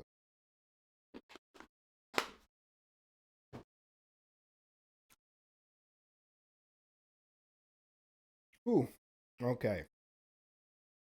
This story must be scaring because it just gave me acid reflux. All right. So, we're right here on Strength of Length Road, and Larry hears it. Larry paused for a moment. When I think about it now, it had to be so loud for me to hear it over the noise of the car, over the noise of the radio. He looked straight at me. I thought somebody was killing a woman up on that bluff. A panther? I asked. No, it wasn't a scream like that. I know the sound of a panther. This was harrowing. I stopped the car and tried to see what was on that bluff. It looked to me like two huge men were fighting. I mean, tree limbs were being knocked down. It sounded like something was tearing them woods to pieces. Then one of them was pushed, or fell, or maybe it jumped. But it fell backwards and somersaulted. It landed on all fours right in front of that there car. Here's the thing, though. You know how deer get their eyes caught in the headlights? Yeah, Ollie and I both responded. Well, this thing didn't. It looked above the headlights and made eye contact with me, and I couldn't look away. At first I thought, well, that there's a bear. But then it hit me. Oh, maybe it's a cat. I knew I needed to move, but I didn't. I couldn't believe it. Such a large wild animal right in front of my car. I really couldn't tell what it was, even in them headlights. Then it raised up on two legs, and it sort of smiled at me. It threw its head back like it was laughing, and it jumped, flat-footed from the middle of the road off that sheer drop. Oh, shit, that's crazy. Wow, that kind of got a little scary, even with my Alabama voice, right? It shook me up. I can tell you that. I floored it, nearly wrecked on that curvy road before I pulled into Orville's driveway. I know I made some noise coming in that driveway so hot. Now I feel like I'm talking with it anyway, it's that accent. The kitchen light was on, but I tried to sneak in real quick and settle myself down for a moment. Orville came in and saw me. I was shaking so hard that the table was moving with me. What's wrong, son? Orville asked me. I told him nothing's wrong. Well, something's wrong. Your shaking is going to wake the whole house. I don't know why, but I told him. I saw something. Well, what'd you done see? He asked. I don't know. I don't know what I saw. Orville got a look on his face, one I'd never seen before. He stood beside the table looking down at me. Where'd you see it? In the short straightaway. You saw it, didn't you? I don't know what I saw. That was all I could manage to say. Creature. You saw the creature, Orville said. I don't know, I told him, but I did see something. Then he sat me down at the table with me. Oh. Now we have to say what Orville has to say. Okay, fine. Well, let's listen to what Orville has to say, right? Orville's account. I know what you saw because I've seen it myself. I know what you saw because I've seen, well, that printed the same sentence twice. Years ago, when I was dating Mildred in the early 40s, I was on my way home on the road that runs through the bottom. It was this time of year, October, and the weather was like it is now, hot and dry. Nobody around here had a vehicle. I was on foot. I was right down in the 40s? Nobody had a vehicle? Okay, well, whatever, no judgment. I was right down where the bluff hangs over the road, and there's that sheer drop off to the right, and that's when I heard it. Son, it sounded just like somebody was killing a woman. I'll never forget that sound. It made me stop right where I was, and I couldn't move. It is Alabama, and there is a possible chance here. I just want to say that it could have just been somebody killing a woman, right? You are out in the middle of buttfuck nowhere in Alabama. Stranger things have happened there. But I digress. Okay. Then I saw something on the top of the bluff. Something big was tearing the woods up, and this thing rolled off and landed on all fours right in front of me. Its eyes held me in some way. I thought it was a bear, but then I realized it was more like a cat. I feel like we've read this before. It threw its head back like it was laughing and made some god-awful sound. It jumped from the middle of the road off that sheer drop-off. Okay, we've definitely read this before. This is just the same story we heard. I ran back up here as fast as I could. Later, your grandfather and his brother were up here with some of the men in my family. He talked to me just like I'm talking to you right now. My time wasn't the first time the thing was seen. He wouldn't tell me a lot, but he said the old-timer said it went way back. Well, I asked, what is it? Larry laughed and rubbed his face. I've spent a whole lot of time wondering just that. After I saw it on that road, I thought about it all the time. I mean, it is all I thought about. It owned me. I roamed the woods. I camped. I canoed. He was obsessed, Judy said. He talked about it, made plans around searching for it. He got the cousins all involved and talked to old people who'd seen it. I don't know how long it lasted before he began to let it go. I would be almost over it, and then something else would happen. I'd start all over again, and then things would settle back down. It's been almost 20 years since I got near one, and now you're sitting here telling me that the Sipsey creatures are still out there. Interesting. So, there's the Sipsey creature story. When it came to the Sipsey creature, I mean, they said it's like a bear, but on all fours, and it laughs like a human. That is pretty fucking creepy, right? I think out of all these fellas that we got, that one's probably the creepiest. I'm reading my list. And that one seems about the creepiest, honestly. Just because, that was about the best explanation. If I really spent a couple hours on the internet looking for every single piece of info that I could on it, I'd probably find somebody who could give us a better example of what it looked like, a better description. But in the amount of time that I was researching it, I couldn't really find it, this is Martha here telling another story about the Sipsey creature, the aftermath. Oh, this is, see, we have to get into her account. Well, bummer. On Medium. Yeah, Medium always does this shit. They're always trying to take my money for their hard work. Fuckers. That was sarcasm. But, okay, so anyways, you can go ahead and give Medium your money if you want to read about the aftermath. But that was an account of the Sipsey creature. And I don't think... Oh, yeah, here we go. We got Joshua here coming at us again. Good old Joshua, my man Joshua. This guy, he saved my butt because I wasn't finding a whole lot of videos on the Sipsey creature. But here was Joshua to help us out. So this is his YouTube account, Joshua Darren, same thing. Give him a like and subscribe if you like his stuff because... Paul, oh, hey, what's up, man? Bundy over here. I almost didn't recognize your name. You know what gave it away? You and Patani both have 808 in your name. So But yeah, nothing's free in this world. Not even fucking Medium, shitty written Medium articles. All right, so yeah, check out what this Joshua guy has to say here. He's got some pretty good videos. And if you like his shit, give him a like and subscribe because I got a kick out of his stuff. We need some audio here, Joshua. Where is... Oh, right. Okay, here we go. Back it up, Joshua. Okay. Adding to the list of famous cryptids in Alabama is a Sipsey creature. Many people are familiar with the Alabama white thing as well as Bigfoot, but the Sipsey creature seems to be something different. This creature is primarily found around the Sipsey River, as well as the Mulberry River and the Black Warrior River. There are even stories about this cryptid that go back even to the indigenous tribes that settled in the northwest area of Alabama. And while it's not as well known as Bigfoot, it's still very popular in this area. People have said that they've seen this creature between 6 and 8 feet, with thick brown or reddish fur, and perfectly proportioned to walk upright. And with Alabama people knowing their woods, they say it's not a bear or a cat, but it has similar features from both of them, and is usually seen not too far from a water source. One thing that makes it stand out is that it's said to make a noise that is absolutely undeniable.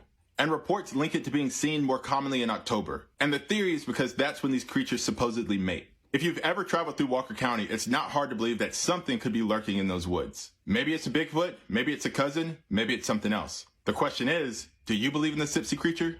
Adding to the list of famous cryptids. All right, so there you go. Everybody give Joshua a golf clap. He worked real hard on that. Yeah, so that's the Sipsey creature. And it actually kind of ties in with this next creature that I got here. Not the exact same one, I don't think, but if you just noticed, Joshua there brought up Walker County. Well, Walker County has had a whole lot of crazy shit going down. I don't know what they're smoking out there in Walker County. It's probably the same thing that they're smoking out there in Mobile where they found that there leprechaun. Oh, Bundy, I don't know if you were here for that leprechaun video, but holy fucking shit, that shit was hilarious. You go backwards in the stream and watch the leprechaun video. You'll get a fucking kick out of that. Haven't laughed that hard in a while. But if you want, I can play that shit again. We'll play that shit again after we go over the Walker County animal, because that shit was too fucking funny. But, okay, yeah. So, this Walker County, these people out here be seeing some crazy ass shit, man. I don't know what they're smoking. They must have got it from them folks out in Mobile, because they are all seeing all kinds of crazy shit. Oh, there you go. Yeah, you can always watch the YouTube. That's true. I appreciate you watching my videos on YouTube. I was wondering who else. I was like, I gotta know somebody else, because it ain't just random people watching my shit. It isn't that good. It's like somebody else I know has got to be watching on YouTube, and it's you. Okay, well, thanks for watching my stuff on YouTube, man. I appreciate it. So, yeah, anyways, yeah, we'll check out this Walker County because they got some crazy stuff going on. This is a really short article here. And then we got a couple videos about it, though. And it might be the same thing as the Sipsey creature. I don't really know. You know, I'm not from Alabama. So, but check it out. Okay. Daniel, known as Patient Zero, is seen in this photo from Animal Planet special, I Was Bit. Where's Daniel? Is this Daniel? No, that's Memorable Moments from Eagle Super Bowl. Okay, well, we don't have a picture of Daniel. You know, just imagine. Here we go. We'll say this little Jewish fella right here is Daniel. Daniel's Jewish. Okay, we solved that. So, young little Jewish Daniel there says, so I seen this photo from Animal Planet special, I Was Bitten, the Walker County incident, which premieres Friday night, May 22nd on Animal Planet. And we'll get to that in a minute. I'll send you guys I'll put a link for that in my YouTube channel. But what evil lurks in the woods of Walker County? There have been rumors of creatures similar to Bigfoot and of large cats known as the Sipsey creature or the Wampus cat. We'll get into that Wampus cat here in a minute, too, because that's kind of a funny name. Not a funny creature, not like the little leprechaun fella, Midget Sean, but Wampus cat is kind of a funny name. But there could be a new mysterious beast out there near Jasper. A 2-hour Animal Planet special airing Friday night at 6 p.m. Central will look into the story of a man who has been diagnosed as Patient Zero after he claims he was attacked by something unspeakable out in the woods. The special, called I Was Bitten, the Walker County incident, focuses on a man named Daniel. Well, I feel like we just read this, man. Everybody who writes nowadays just writes the same thing at least 5 times, and that's how they get a full article. And his investigation into what attacked him. Alabama has had no shortages of legendary creatures in the woods, but the one featured in Friday night special could be a new one. So I guess it's not the same thing as the Sipsey creature. Frank Lee, founder of Central Alabama Society for Paranormal Investigations and Research, said Daniel's case appears to be different from the usual legends of Alabama. Well, yeah, no shit, the fucker bit him. Daniel described being stalked in a possibly preemptive attack by an upright creature similar to a primate. It was probably a crackhead. Okay, if you didn't see the Cryptid Leprechaun video, that ain't gonna make no sense. But sounds like they got a lot of them crackheads out in Alabama, hiding in tree trunks, fucking biting folks. Poor little Jewish boys out there getting bitten. It's crazy out in Alabama. Lee, whose team was consulted by the production team for the special, said Daniel's claims are unlike a lot of sightings. It can be difficult to investigate claims because most are nothing other than sightings, he said. But occasionally you have a case like Daniel's in which there is physical evidence that is hard to dismiss or debunk. I mean, yeah, a chunk of flesh torn out of you is pretty hard to debunk, right? Although it's best to take somewhat skeptical approach, there are definitely things out there that we simply cannot explain. I Was Bitten, the Walker County incident, is part of Animal Planet's Monster Week, which is a 9-day, yeah, you get it.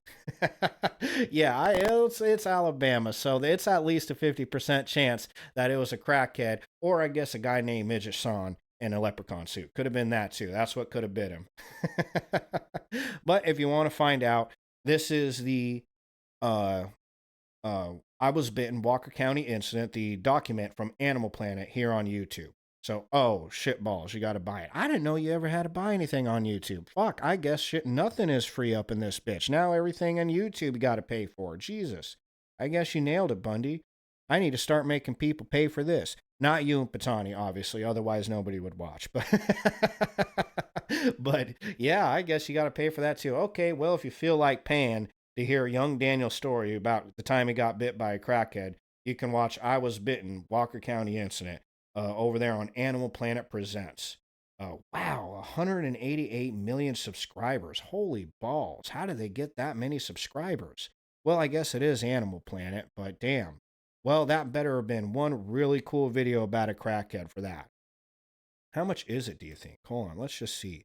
Oh, okay, so it's $2 for standard definition. That ain't so bad, I guess. All right, that's fine.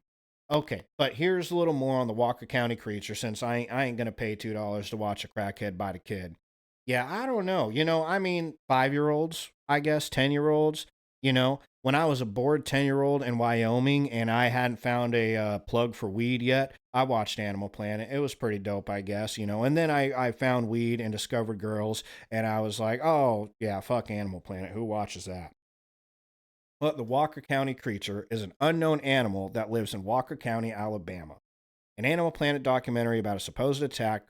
I Was Bitten. Yeah, we went over that. Aired in 2015. Oh, wow, that was 10 fucking years ago they were talking about this. And nobody's been bitten since, so crackhead died in the meantime, right? Unlike a lot of Animal Planet specials, this appears to be real for a number of reasons. One, Animal Planet didn't make an announcement to say it was fictional. 2, there was no cast list at the end. And 3, much of the information given by locals is potentially true, and some of them could have just given incorrect information. Ah, okay, well, I'm sold. However, most of it seems scripted for numerous reasons. Oh, well, not no more. You can find more information on a movie on its Internet Movie Database page. Oh, now you decide to comment. Earlier in the stream when I couldn't remember any of the words I was trying to speak, you're over here like, I'm going to let this fucker struggle. But I say one thing about girls, and you're like, who are them girls? Is that bitch ass Rachel? I'm just playing with you, cutie pie. No girls. There's no girls in the world except for you. You know that. Not a single one of them exists. No such thing. Haven't heard of them. What are their names? I don't know. Patani, that's all I know.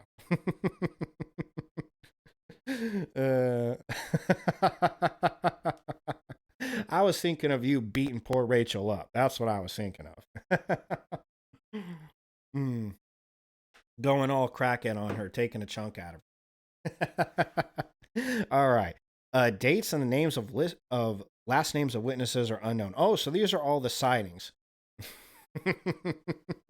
Yeah, I know, right? Poor Rachel. Jeez Louise. This guy, he just got bit by a Bigfoot thing, but that Rachel girl, she's got a whole fucking Patani coming after her, so she better watch it.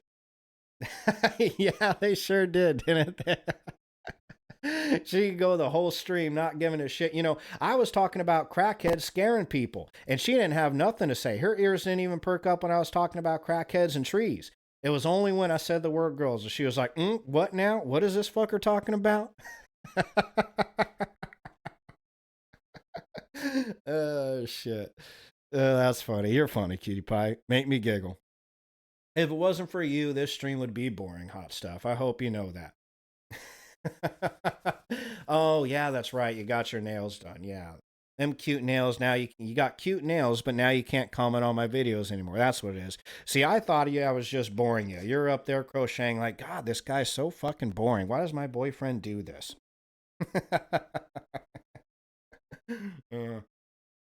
Okay, so these are actual witnesses that apparently saw the, what is this? What are we talking about again here? Walker County creature. Oh, well, thank you, cutie pie. I appreciate it. But you're a little biased too, right? Anytime I ask you, I'm like, hey, am I boring? You're like, no, you're not boring. Look at that beard. How could you be boring? Right? And every time you talk to me, you're like, am I sexy? I'm like, you're the sexiest thing that ever lived. Never mind that ketchup stain on your shirt. You're super sexy.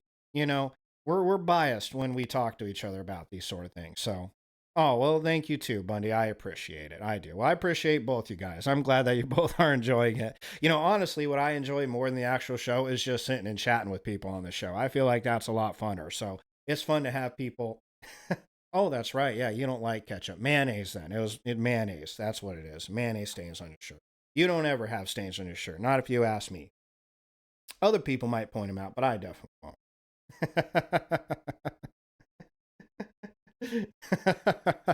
I don't know, to be honest with you. I don't think I could remember what a single girl I've ever met in my life honestly eats. So I couldn't actually even think of one that I would remember for that. You know, you're the only person I don't know that eats ketchup, so it's a much shorter list of people who don't eat ketchup than it is a list of people who do.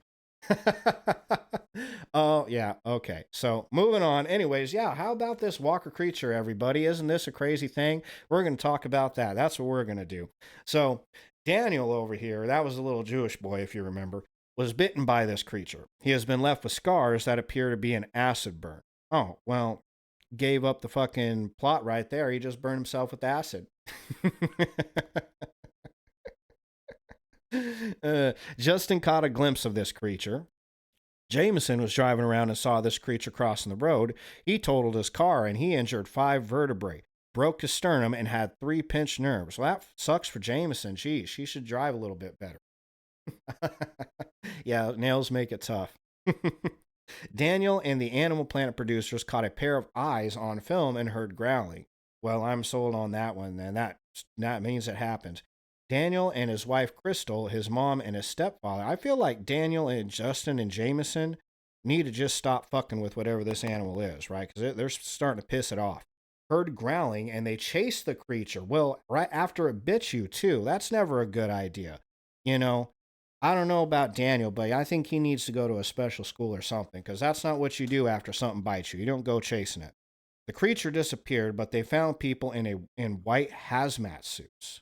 Oh, that's interesting. One of them put their hands in front of the camera and the documentary ends. Identities of the people in the hazmat suits are unknown. Well, that's probably because they didn't have no way else to end the fucking movie, right? Like, they ran out of shit to film, so they're like, let's just put Justin in a hazmat suit and have him get all pissed off, and that'll be the ending. So I'm kind of intrigued to watch a documentary now. But, so anyways, what does it supposedly look like? Well, Daniel said it looks like a bear and a gorilla had a baby. I can think of a couple ways that could look like, and none of them are really appealing, but I can think of a couple ways that might shape out. Jameson couldn't tell if it was walking on 2 legs or 4.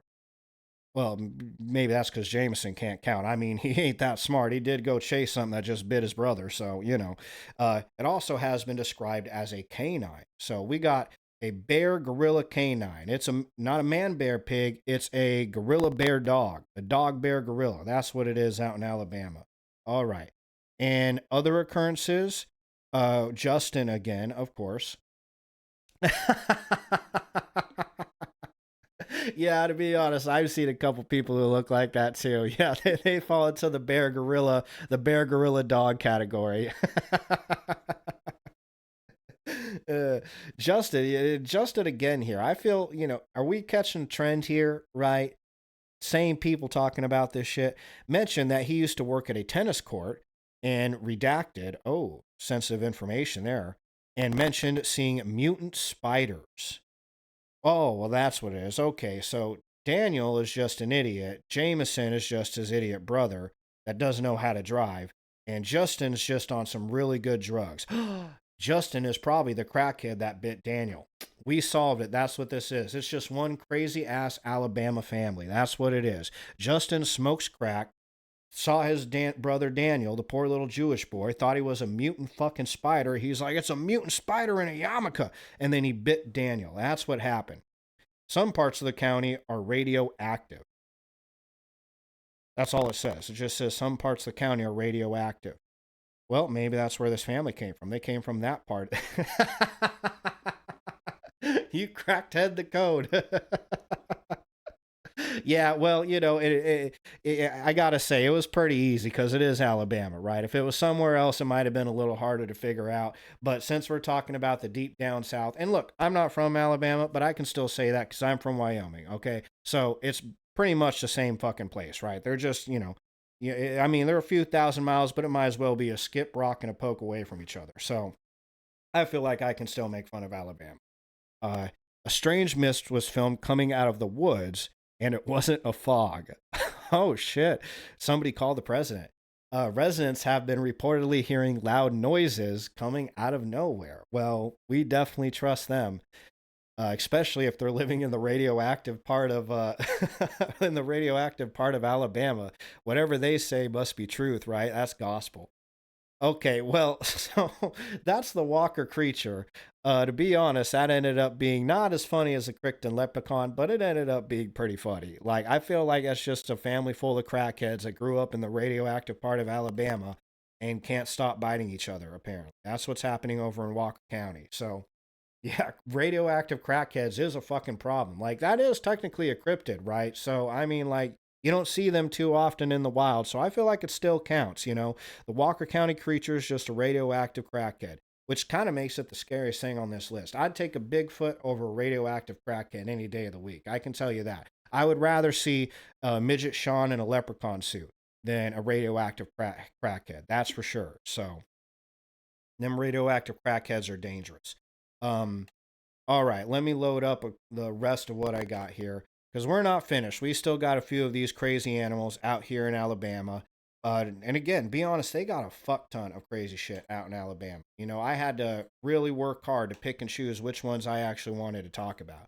I am so thankful that I decided to talk about the leprechaun, though. That'll never stop being funny. I'm going to save that video, and anytime I'm feeling sad, I'm going to watch a video on the Crichton leprechaun, because that'll cheer me right up. There might be a sea serpent in the Coosa River. Muskogee. Stop talking. Which one was that? That was Coosa River, the booger. Oh yeah, we got an animal called the booger. It is Alabama after all, so that makes just as much sense as radioactive crackheads or Midget Sean in a leprechaun suit. You only find these kinds of things in Alabama. I could probably just make my stream about Alabama and it would never get old. We would always have something fun to talk about.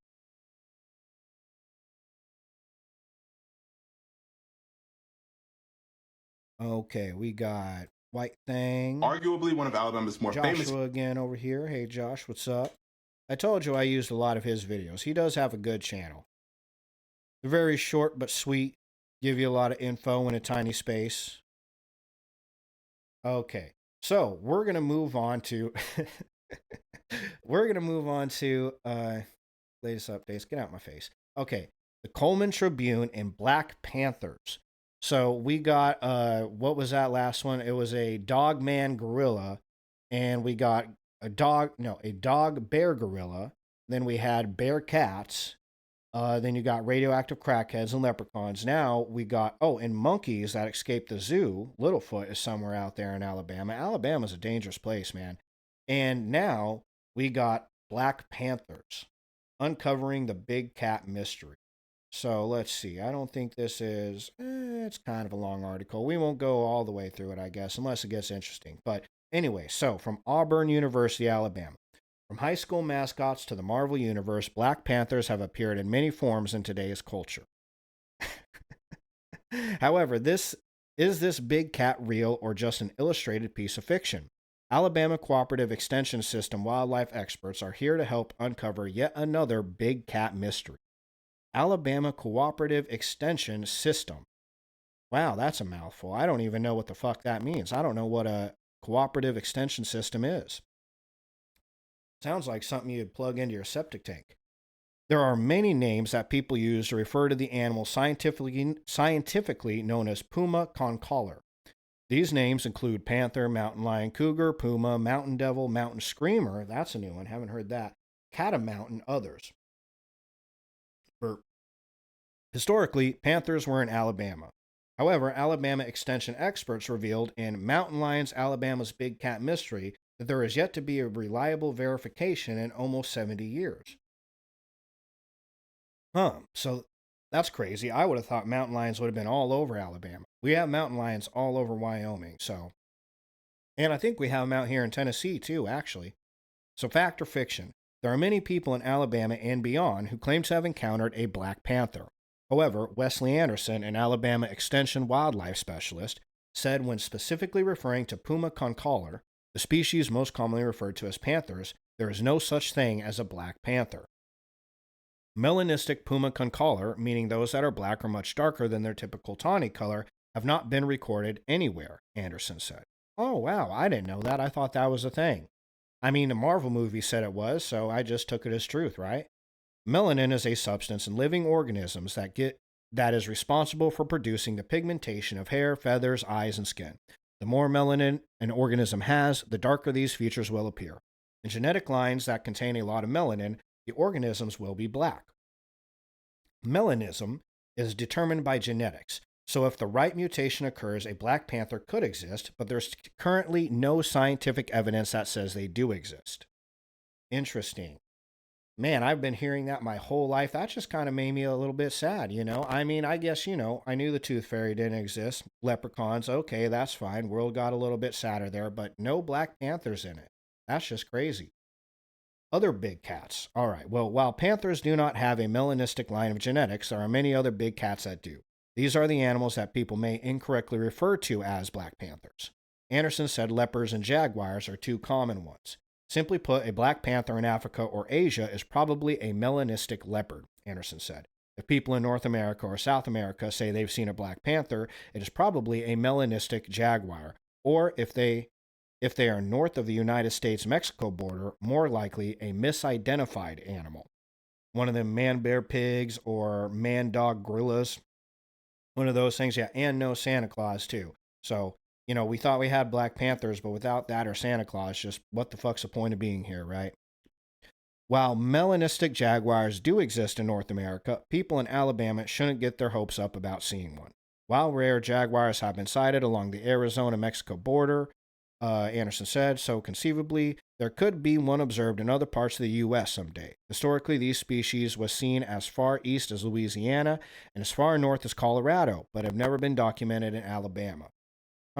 Well, they might not have jaguars in Louisiana, but from what we've been told, they do have giant spiders. I did a whole 2-hour special on big-ass giant spiders, and there has been 5 or 6 sightings in Leesville, Louisiana at Fort Polk, where Cutie Pie used to live, of giant-ass 5-foot big spiders, which I'm pretty sure that's the reason why she's been crashing at my house for 2 months.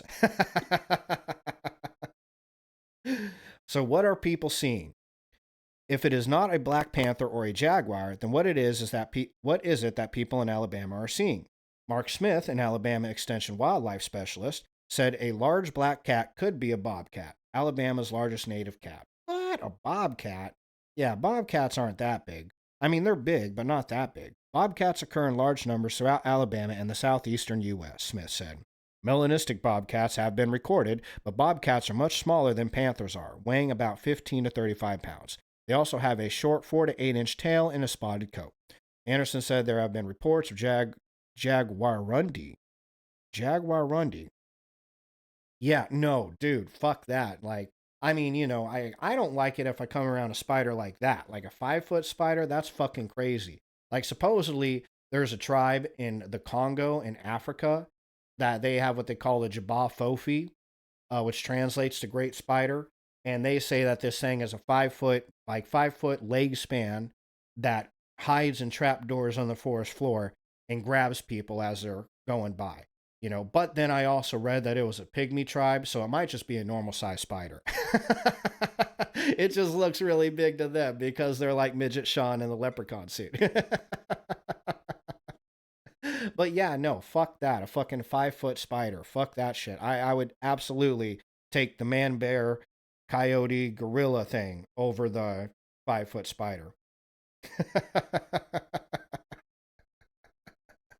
Yeah, well, one can only hope. That answer is a lot better than there actually being a fucking 5-foot long spider. But if you want to research it for yourself, I did a whole 2-hour stream on it. And anybody who finds this on YouTube, by the way, too, I got a whole nother video. It's actually my most watched video on YouTube. So go check out the Jabba Fofi. Because they do have videos of it. I don't know. I did show them to Cutie Pie, and she didn't think they were real, but so you have to watch them, check them out and see for yourself. But so Anderson said there's been reports of jaguar rundy. Yeah, that's jaguar rundy. I don't know what the fuck that is. Another kind of cat, or a massive misspelling, sighting in parts of the state. While these cats are found in Arizona and Texas and can have a dark coloration, none of the Alabama reports have been substantiated. Like the bobcat, the jaguar rundy is considerably smaller than panthers, weighing in at only about 15 pounds. See, that's a little baby cat. Aw, see, that's cute. That's a jaguar rundy. I mean, it's kind of vicious looking, I mean, if you didn't have one of those and you just turned around in the backyard and that thing was looking at you like that, you'd be a little freaked out. I mean, not at 15 pounds, though. You'd be like, oh, it's so cute. He thinks he's going to jump on me. Oh, that's a bear. And that's just a dog. That's a black dog, yeah. So they think Labradors, huh? Alabama has a large native mammal that could be what people are seeing, the black bear. Commonly seen in northeast and southwest Alabama, black bear populations have increased over the last several years. Also, there are far more common animals that people may misidentify as panthers. A black dog. Yeah, it could be just a black dog that people are seeing. Just a black dog or a black bear. I don't know. We got black bears up here in Tennessee. Supposedly, black bears, all you got to do is scream at them. Oh, AKA Bundy? Wow. Throwing shots now. Geesh. Well, I'll let you two duke it out. I ain't reffing this one. That's on you guys. You guys can throw bows in the comment section.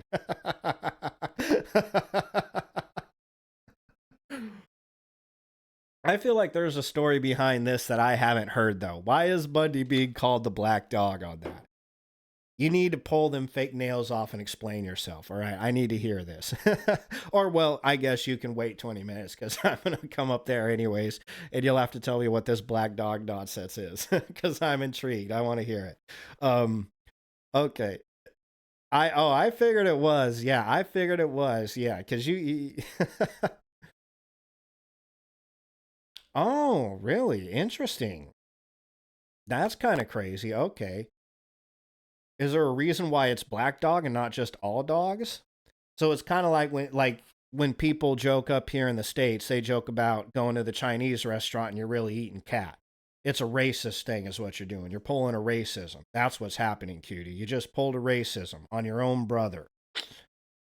Gonna get me banned from Twitch too. Jeez Louise. I'm just kidding. All right. Yeah, you'll have to tell me more about it when I get up there, though. So, a Black Panther sighting could be a black dog, otherwise maybe known as a Bundy. Okay, sorry, I just had to throw that out there. I'm the victim. That's true. That's true. You're not actually like throwing bows for no reason. Y'all are calling each other whales and black dogs over here. You're the most vicious siblings I've ever seen.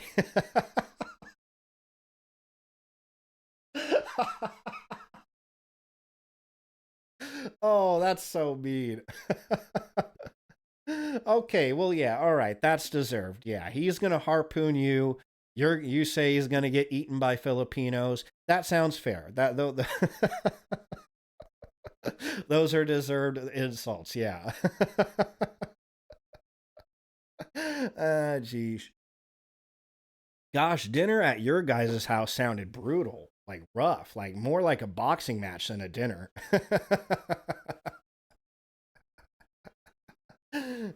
Shit. Okay. A Black Panther sighting could be a black dog, such as a Labrador or a large domesticated black cat. Yeah, that's probably my guess. At night, it's real easy to mistake a black dog for a giant black cat. Yeah. Yeah, it sounds like it. Holy cow. Geez, people be limping away from the dinner table with blood under their nose. You're a whale. Well, you're a fucking black dog. I'll harpoon you. Well, Filipinos are going to eat you. I envision it going exactly like that, and it's pretty hilarious. I can picture seeing one of your cousins or being your mom or dad and getting a real kick out of it. Your grandparents being like, these kids, oh my Lord, these kids. Shit. So many of the pictures and videos of supposed panther sightings turn out to be feral cats, once the animal size is compared to other objects in the background.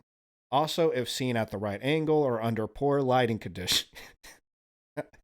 I just can't stop thinking about it.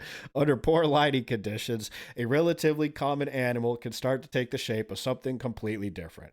All right, yeah. So, they seem like they kind of got the mystery solved here, but maybe not. The Black Panther sighting thing, surprisingly, is actually common in a whole lot of southern states. So when I do my other 2-hour cryptid videos on every other state in the South, we'll hit Louisiana and Mississippi and Texas. We'll even hit Oklahoma, Florida, Tennessee, all of that. You're going to find that the black cat is pretty common amongst all of these different states, right? So, and they got another name for it too, the Wampus cat. That was my lead-in into this web page here. So the Wampus cat, also known as the Wampus beast or the Cherokee death cat. Oh, that's way cooler. I don't know why the fuck they'd call it the Wampus cat. Hey, I know, I know Bundy gets called a black dog, and that sucks. And I know you got called a whale, cutie pie, and that's horrible. I empathize with you. I do. But it could be worse. You guys could have called each other a Wampus cat, and that's really brutal. Cherokee death cat, though. That's dope. That's a cool nickname, right? If I was Cherokee and not Sioux, I would want you guys to call me the Cherokee death cat. Okay, Cherokee death cat is a large panther cat-like creature in American folklore. Its origins are thought to have come from Cherokee mythology and the tales of the lumberjacks, and can range from frightful to comical depending on the region. Well, yeah, with a name like Wampus cat, it's kind of hard not to be funny. Descriptions. So the appearance of the Wampus cat varies wildly, although generally it's a cat-like creature that terrorizes neighborhoods. It is also sometimes described as being half cat and half dog. In West Texas, it's reported to be nocturnal in nature and infamous for its terribly loud, raucous voice. In Washington State, it's all the way up in Washington. It's thought to shed its whiskers, white ones by day and black ones by night. Well, that doesn't make any sense. It was also often, but I guess neither does a half cat, half dog. Oh, like cat dog. Oh, shit. So that's what that cartoon was about. It was about the Wampus cats. Well, glad we figured that out. I always wondered who the fuck thought to put half a cat and half a dog together. No, don't, because then that's going to come back on me. You're going to, you call her a Wampus cat. We're both going to get it. We're going to both be in the doghouse for that one. But I have video evidence now. So, if she looks at me like, and you're the one that taught him that, I'll be like, but I have video proof that I told him not to call you that. So I can still eat at the dinner table and not get punched.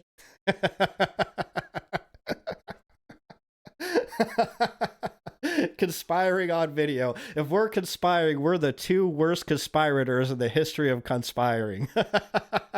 We got video fucking evidence of it. That's no good. Oh, are you really? Well, tell Paige we both said hi. I hope she's doing good and having a good day today.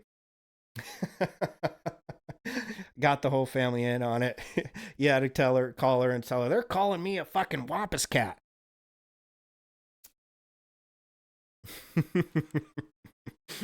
Shit. Okay, where was I? Oh yeah, it's thought to shed its whiskers. It is also depicted as being a fearsome water panther, having fur as black as dusk. In non-Native American cultures, it's said that it has glowing yellow eyes that can pierce through people's souls and drive them insane. It is also sometimes reported to walk on its hind legs. Oh shit, that's kind of crazy. So that's kind of like the Sipsy creature, right? It looks like a cat, but she didn't say hi, Tony. She said hi, Bundy, but not hi, Tony. What's going on there? I feel left out here. Now, well, yeah, okay, hold on. This is a long one, too. This just keeps going. I might. Okay, thank you. I feel better about it. Okay, you guys continue then. Yeah, I think I'm gonna leave this for probably a future stream, because the Wampus Cat is all over the fucking place, right? In spite of the really goofy name, I guess they see it all over America. And oh, look, see, they even have a little chart here. What is this about? This is elevation. Oh, this is just a topographical map. This doesn't have anything to do with anything. They probably just linked it to seem smart. They're like, we'll put a map here and everybody will think we'll know what we're talking about. So I'm going to leave the Wampus Cat, Wampus Beast, the Cherokee Death Cat for a later episode. Because they got it in so many states. At some point, I'm going to run into a state that just doesn't have a shit ton of cryptids on it. And so I'll throw the Wampus Cat in there. That'll be like I'll hide it in the back pocket. It'll be my backup, the Wampus Cat. But still, it is interesting how close the Wampus Cat sounds to the actual Sipsy creature, right? They're like very comparable to almost the same thing. Not like the Black Panther, though. I actually misread that. I saw, Wampus Cat will look like a Black Panther. I figured they were both the same thing, but guess not. Anyway, so we'll move on to the next one. We'll save that one for a little bit later. We're going to hit the Coosa River Monster. So had to hit this one, throw in the one river monster that they had in Alabama. And look at how various directors have used it for Alabama. Oh, that's not supposed to play. So they have only one monster. All that, they only have enough room for one water monster out there. So let's read about that, the Coosa River Monster. So horror stories began to surface during the late 1950s and early 60s when the many dams were constructed along the Coosa and other rivers in Alabama. Oh, you know what? I think I know exactly where this is going. Let's see here. Yep, stories of catfish. I only had to read like 3 words later, but to discover I was right. Stories of catfish as large as Volkswagens have been told over and over again for more than 50 years. Ooh, that's exciting. So yeah, the catfish, giant catfish is a cryptid that's in like all the southern states, all the way up to Oklahoma. This is a bit a very constant one that you'll see in almost every state down in the South and even a few in the Midwest. Supposedly, catfish can get as big as they can get if you keep feeding them. They just get bigger and bigger, kind of like the hogs at the beginning of the stream. So while these stories have been told as true, there were stories of river monsters of all kinds being retold many times during the late 1800s and early 1900s. Especially when several alligators were reported killed along the Coosa River. The unusual sightings and reporting seem to explain missing livestock along the riverbanks. Wow, alligators. Well, I guess that's not too crazy, right? They have alligators in Louisiana. I never got to see them. I only went down there that one time, and I didn't get to see shit. I was a little bummed. The enclosed article brought back memory of the famous Coosa River Loch Ness Monster. That was a big story in the 1800s. Even in modern times, we still hear of large catfish bigger than humans that ply the Coosa, as well as other tales of the river. On June 8, 1877, a local newspaper reported that Marcus L. Foster, a respected citizen, had seen a sea monster of the Coosa in the vicinity of Ballplay Creek. Foster, a son-in-law of R.B. Kyle, was the first manager of Kyle's Opera House. According to the report, Foster was setting out bank hooks near the mouth of the creek when his attention was diverted to what looked like a man standing in a slow drifting boat alongside the opposite bank. His curiosity thoroughly aroused, Foster decided to cross the river. As he drew nearer, the object's appearance seemed to change to that of a woman standing in the water, with only about 3 or 4 feet of her body visible. Foster's idle curiosity soon was transformed into startled amazement. When he was within 50 yards of the creature, he found that he was looking at some sort of serpentine monster. Wow, so we had the bear gorilla cat, and now we have the man-woman serpent. The head and neck, which resembled those of a horse, and it's a man-woman serpent horse, extended straight out of the water. Large pop-eyed eyes glared back at him. I don't know what a pop-eyed eye is. I guess like fish eyes. And had an open mouth revealed a tongue of fiery red. Thinking discretion the better part of valor, Foster furiously paddled to the opposite shore. Hey, I would too, right? I would have been leaving a whole trail of shit behind me all the way to the shore too. Here he watched the monster float quietly along until it finally disappeared into the water. Because it seemed completely improbable, Foster related his tale reluctantly. Once it was told, he was surprised to find that other citizens had faced similar experiences.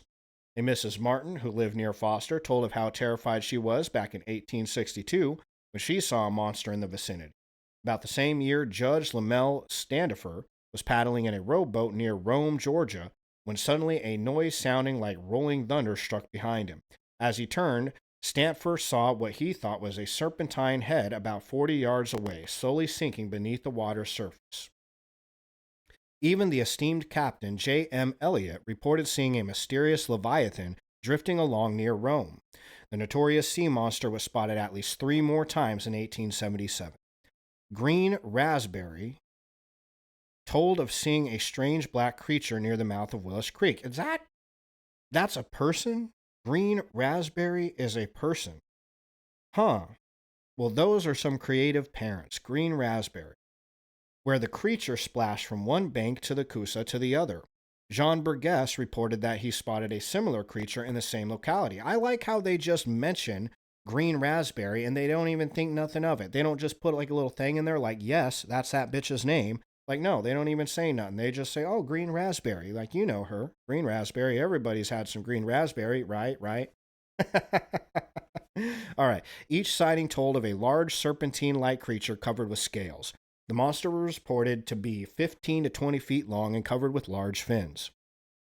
On June 25th, a party of raftsmen observed the notorious serpent, apparently for the last time when it appeared 2 miles below Gadsden. Actually, the Coosa River monster was first documented in a letter in 1816. The letter stated that a number of St. Clair County settlers near 10 islands had killed a sea monster that was sick and found half on shore and half in the water. When they opened up the beast, they had recently eaten an Indian, his canoe, a deer, a bow with arrows, and a rifle. Oh, geez, well, that's probably why he died.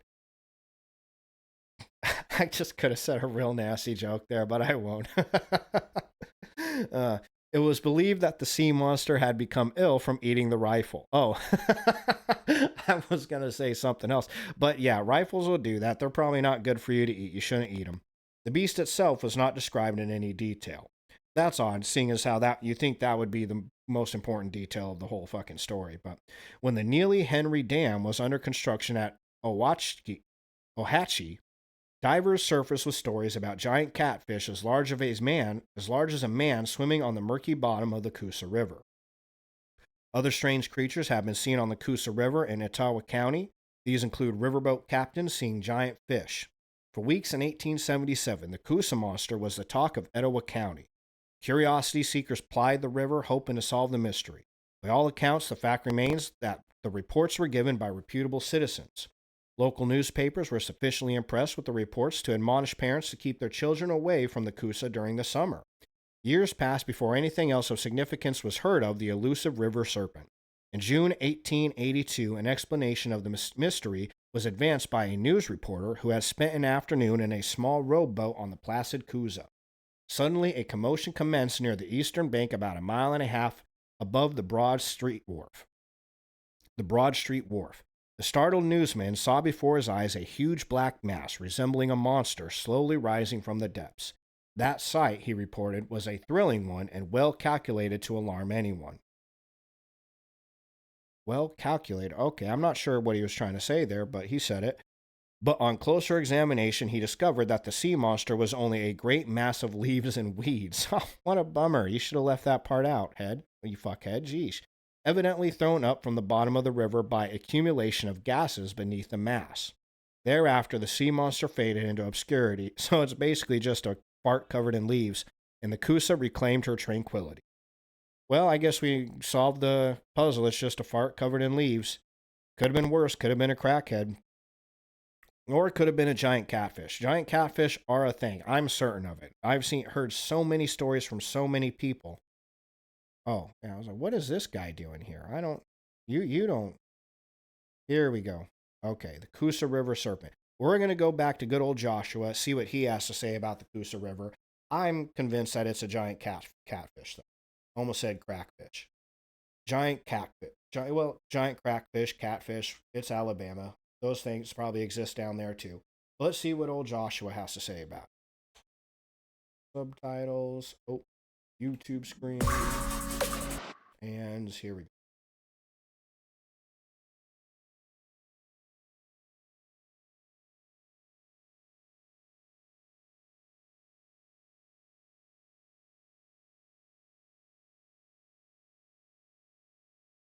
River serpent in the river. The first documented reports, though, date all the way back to the early 1800s. There might be a sea serpent in the Coosa River. Muskogee and Cherokee natives had stories about a river serpent in the river. The first documented reports, though, date all the way back to the early 1800s. This is when the Gadsden Times reported that St. Clair County residents around 10 Islands actually caught a sea serpent. Apparently it was sick, and when they cut it open, apparently it had eaten a native, his canoe, bow and arrows, and a deer. Another famous report was in 1862 when a Miss Martin saw the creature in Gadsden. The river monster was reported to be seen even up into Rome, Georgia, and another place called Ballplay Creek. It reportedly had the head and neck of a horse. Other descriptors fell along the lines of all black with scales, white underbelly, thick fins, maybe 15 to 20 feet long, and moved like a serpent on the surface of the water. In 1882, a Gadsden Times reporter supposedly debunked this. He saw what appeared to be the monster, but it turned out to be a large mass of grass and leaves from the bottom of the river. And while that could be true, sightings continue today. There are a lot of strange things found in Alabama. Could the Coosa River serpent actually be a catfish? The mystery still remains.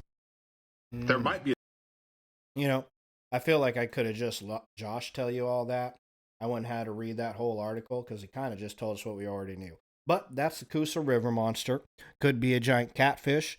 Could be a fart covered in a bunch of leaves. Or it could be a giant sea serpent. Either way, though, it sounds like it's probably dead. Nobody's seen it in a while, so we'll never know. What a bummer. Now we're going to move on to the Downy Booger. It is about the 2 hour mark for me, and usually at this point I kind of tend to put the stream away, but we're going to go ahead and keep going tonight because I enjoy talking about these sort of things. This is kind of fun.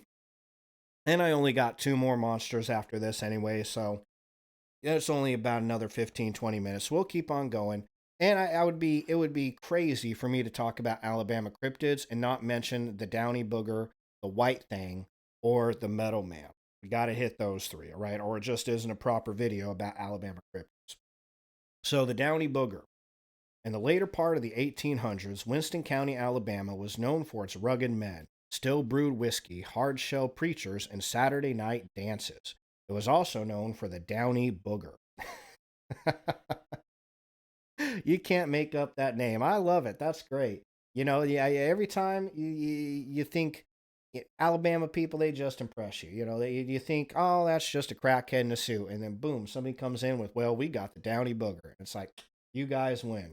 You win it. Downy Booger. John and Doe Downey were cousins. They were together constantly, like 2 peas in a pod. They were returning home from one of these dances when they first saw the booger.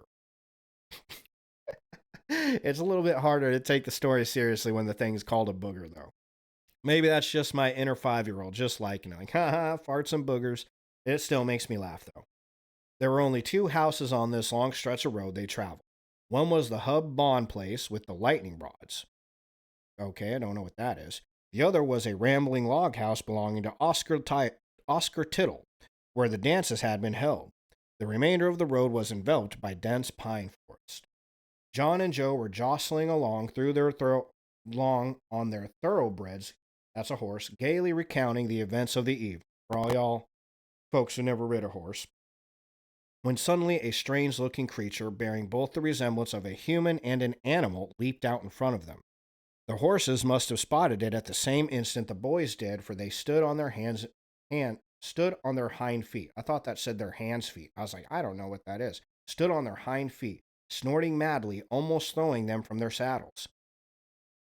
Then whirled around and took off on a wild stampede in the opposite direction, using every ounce of strength they could muster. They managed to bring them to a halt. They turned around again and started toward the home. As they approached the sand bed where this weird creature had appeared, the horses came to an abrupt stop. They gouged them in the side, beat them with the bridles, but they would not budge an inch. Finally, they turned around and rode back to the Tittle house, remembering a longer route they could take. They would pass through Lynn, a small town 7 miles from their homes. This was known as the Byler Road. The sun had risen when the boys arrived. Their parents doubted their odd story as much as they had been able to trust them before.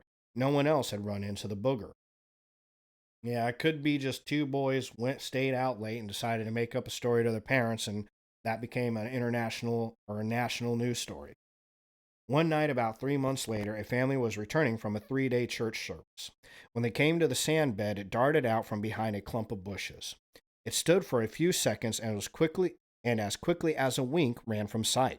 The children were panic-stricken, so much so that for months their mother had to make a pallet for them to sleep together. On a moonlit night in early fall, Jim Jackson loaded his 2-horse wagon with his barrels of homemade moonshine and headed for the commissary in Galloway, a mining town a few miles from his home. The manager of the commissary would sell it secretly to the miners for a huge profit. He was jogging along, hearing nothing but the melancholy whine of the wind in the pine branches, probably thinking of the loot he would receive from the liquor, when he sensed he was being followed. Glancing over his right shoulder, his eyes fell upon a peculiar-looking creature, waltzing on 2 feet behind his wagon. He froze. His first impulse was to try to outrun it. He decides against that because his mules, Pete and Haiti, that's funny that they give us the name of his horses, and they even give him the nickname. Pete or Haith, he likes to be called Hattie, were not accustomed to running except downhill. This was level ground. He remembered his gun on the wagon seat beside him. He took the revolver, aimed it, and fired twice. It screamed like a woman in distress and went limping away on 3 feet. The news spread quickly. Jim Jackson had shot the Downy Booger. A posse was formed. They combed the forest, only finding traces of blood leading from the sand bed to the distant cliff. Until this day, this incident is repeated among the residents of Winston County. What the Downy Booger was will forever be a mystery. So nobody will ever... Margaret Catherine Downey and Bond Pluckett. The Pluckett man was Margaret's second husband. Her first was William Bond. Well, gosh, they look like they could be siblings, right? Look at that. Well, oh, it's Alabama. They probably could have been. Oh, okay. I'm sorry. Low blow to Alabamans, right? Well, if you're interested in learning more about the Downy Booger, they do got a full documentary, and this one is free. The channel is even called Stash Free Documentaries. And it only has 48,000 subscribers, too, which is crazy. The people that make y'all pay for their documentaries, right, about the crackhead family biting each other, y'all, they got over 400 million subscribers. And these folks right here make free documentaries to you about the booger, and y'all don't even give a shit. Only 48,000 subscribers. That's crazy. I'm subscribing. I'll subscribe to you, Stash, for doing the right thing and not making me have to pay for your hard work. But if you guys want to watch it, they have The Legend of the Downy Booger, Mysterious Creature full documentary on Stash Free Documentaries. And I'll link that on my YouTube channel too. So that's what they got about the Downy Booger. It sounds like it's some kind of wampus cat. What is the sissy creature? No, it ain't the sissy. The Sipsy creature, right? The Sipsy creature. So Sipsy creature, the Walker County creature, and the Downy Booger, and the wampus cat all kind of have a similar build and description, right? Which is kind of interesting to know. Maybe there is something crazy out there in Alabama besides the crackheads. Now, we got to go on to the next one. This is probably the most famous of the Alabama cryptids, the Alabama White Thing, a cryptid of the Deep South. Here, we can pop back over here. All right, so the Alabama White Thing. Let's see, how long is this? Oh, good, not so long. So let's check it out. Have you ever heard of the Alabama white thing? No, that's not a typo. Thing is how some people in Alabama pronounce the word thing. And the white thing is a legendary creature that has been sighted by many people in the northern part of the state since the early 1900s. So what is the white thing? Well, that's a good question. Depending on who you ask, you might get different answers. Some describe it as a huge hairy beast that stands on two legs. It's about 8 feet tall and has glowing red eyes. Others say it looks like a white lion or a kangaroo with a cat's head. Well, that's wild. A kangaroo with a cat's head. See, I'd take that over a Bigfoot. That's way more interesting. Don't know if I can picture that. Well, I can, and you know what? It looks fucking goofy. Some even claim it can shapeshift into different forms. Oh, yeah, that's a scary looking fucker right there, right? I've heard of the lion thing. I've heard it's like a lion on two legs, is what I read. We'll get into that here in a second. But one thing that most witnesses agree on is that the white thing is fast, agile, and terrifying. It can run on all fours or stand upright. It can jump over fences and climb trees. It can emit a loud scream that sounds like a woman in distress. Oh, see? Seeing a connection here, right? The Sipsy creature sounds like a woman in distress. The downy booger gets shot in one of its legs and sounds like a woman. You know, connection here, right? It's probably a woman. Probably just a woman in a big suit. That's all it is. And a foul smell that makes you gag. And it can disappear in the blink of an eye. The white thing is mostly seen in a triangular area between Morgan, Etowah, and Jefferson counties, where it lurks in the woods and fields. Some of the places where it has been reported include Walnut Grove, Moody's Chapel, Happy Hollow, and Wheeler Wildfire Refuge. The names you guys have in Alabama, I'm kind of jealous. Nobody has these good of names. Walnut Grove, well, that kind of sounds like a place you'd live. The Happy Hollow, the Wheeler Wildlife, the White Thing. But it has also been spotted in other parts of Alabama and even in neighboring states. What is the origin of the white thing? Nobody knows for sure. Some speculate that it is a genetic mutation or an escaped exotic animal. Others suggest that it is a supernatural being or an alien visitor. Some even believe that it is a gargantuan spirit or a protector of nature. Whatever it is, the white thing has become part of Alabama folklore and culture. It has inspired books, documentaries, songs, and art. It has also attracted curiosity seekers, researchers, and hunters who want to find out more about this elusive creature. I think the hunters want to do a little more and find out about it. If you're interested in learning more about the Alabama white thing, here's some resources you can check out. And they say that, and then these are just sentences. They're not links to anything. So, but still, I'll go ahead and link this page. This page also has a whole giant list of different kinds of cryptids right here. So that's kind of cool. This is NorthAmericanCryptids.com. Oh, well, not the most original name for a website, but, you know, very succinct. It's very self-explanatory. Yeah, if you click on Alabama, what happens? Oh, it just gives you the white thing. Ooh, what happens if I click on Colorado, Wyoming? What does it say about Hawaii? The Menehune. Yeah, the Menehune. Hawaii's answer to the fairies. What does it say in Tennessee? Tennessee Wildman. Interesting. Okay. Well, all we got in Wyoming is the fucking jack. It's just a rabbit with horns. It's a bummer. I feel like it probably might give the Menehune a run for their money, right? Especially if they're really small men, rabbit with horns, and tiny person, right? Those two could have a decent fist fight. I think the white thing probably fucks everything up. What does Colorado say? I live there. Slide Rock Bolter, a whale-like creature said to be the Loch Ness Monster. I have never heard of that, and I lived there for 9 years. Colorado will be a fun state to go over. I'm excited for both the Hawaii, Wyoming, and the Colorado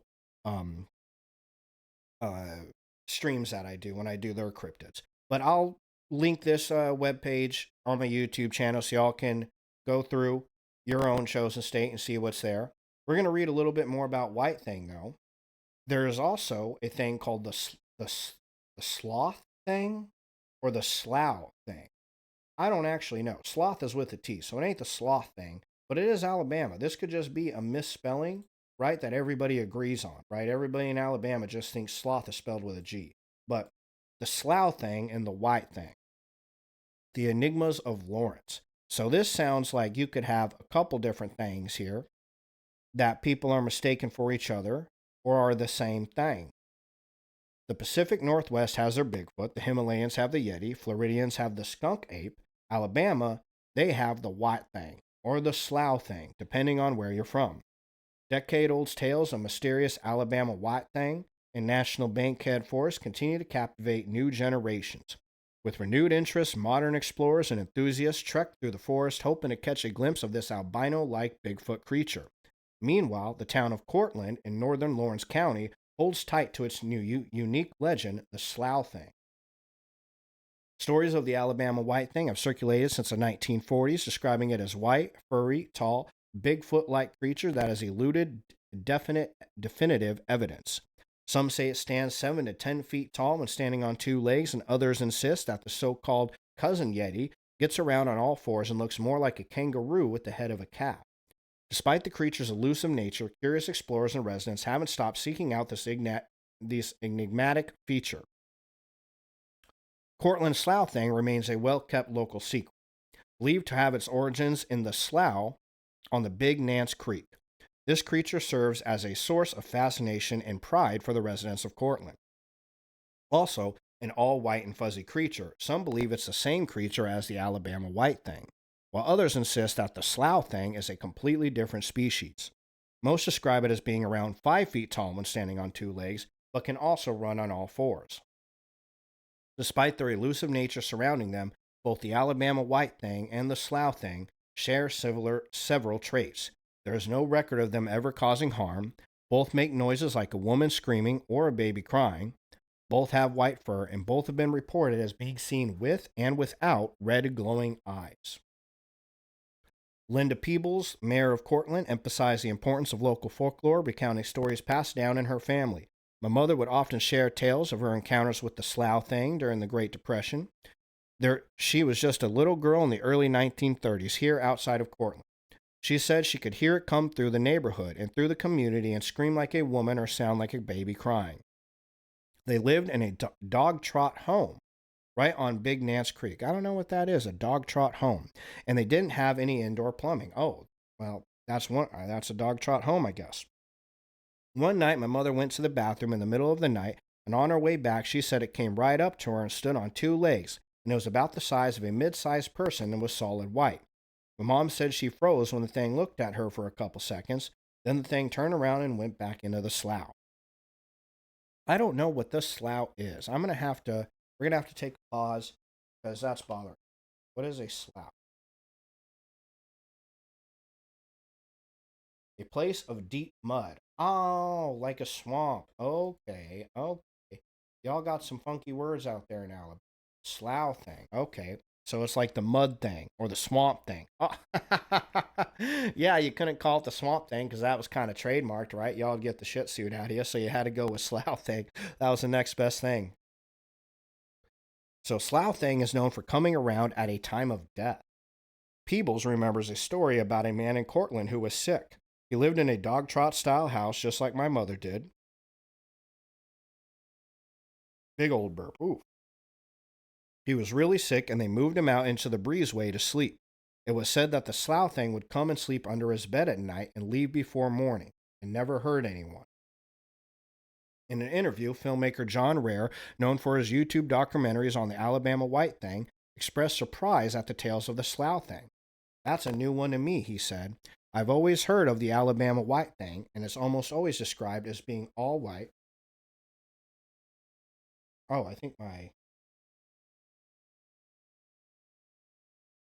Oh, yeah, that's how I know it's usually time for the stream to end. My earphones died. Spending all that time and realize I can't fucking hear myself. That's okay. We'll keep going, though. I can still see my meters going, so we're still good.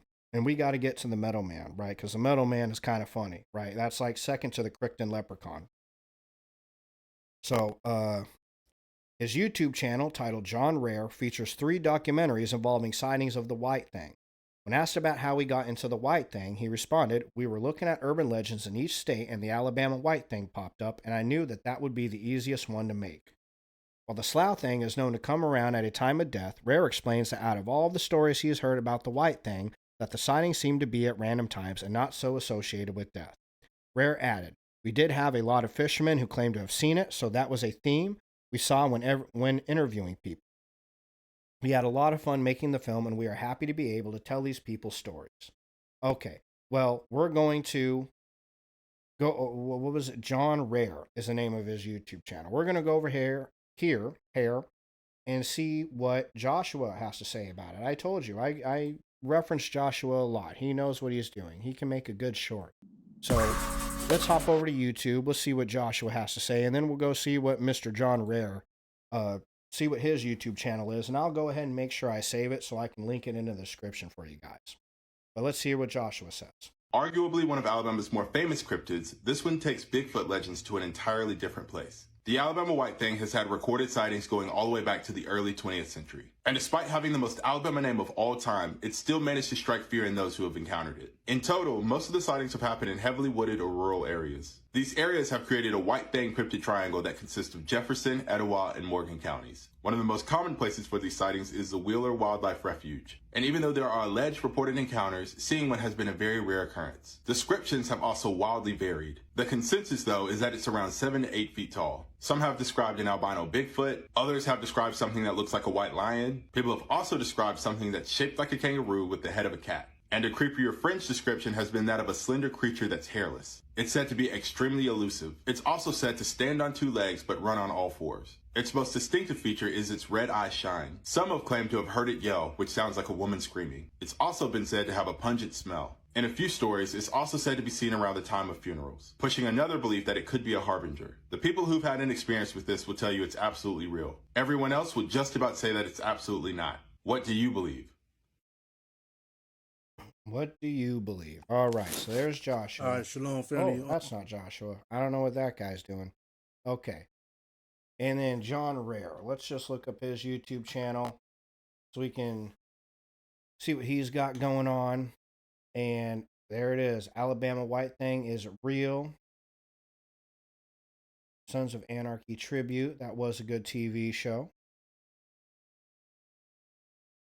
Rare sketch.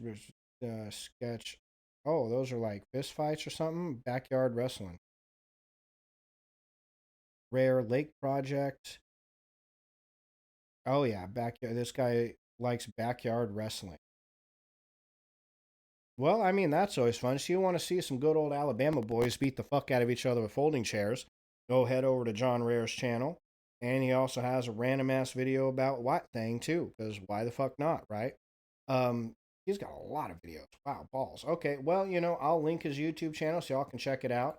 I'll make sure I save it. Let's pop it over here into my favorites.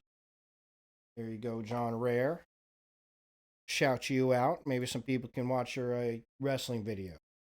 And if you're interested in the White Thing a little bit more than that, they also have the Alabama White Thing Facebook page. They got a whole Facebook group dedicated to this guy.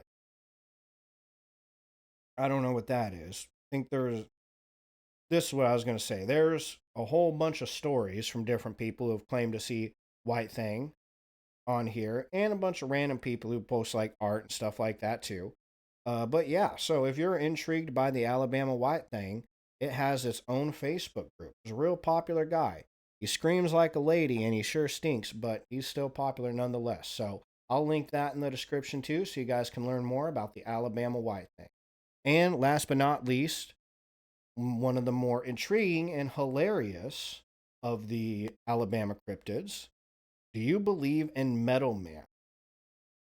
So, in Folkville, Alabama certainly has its fair share of urban legends and strange occurrences.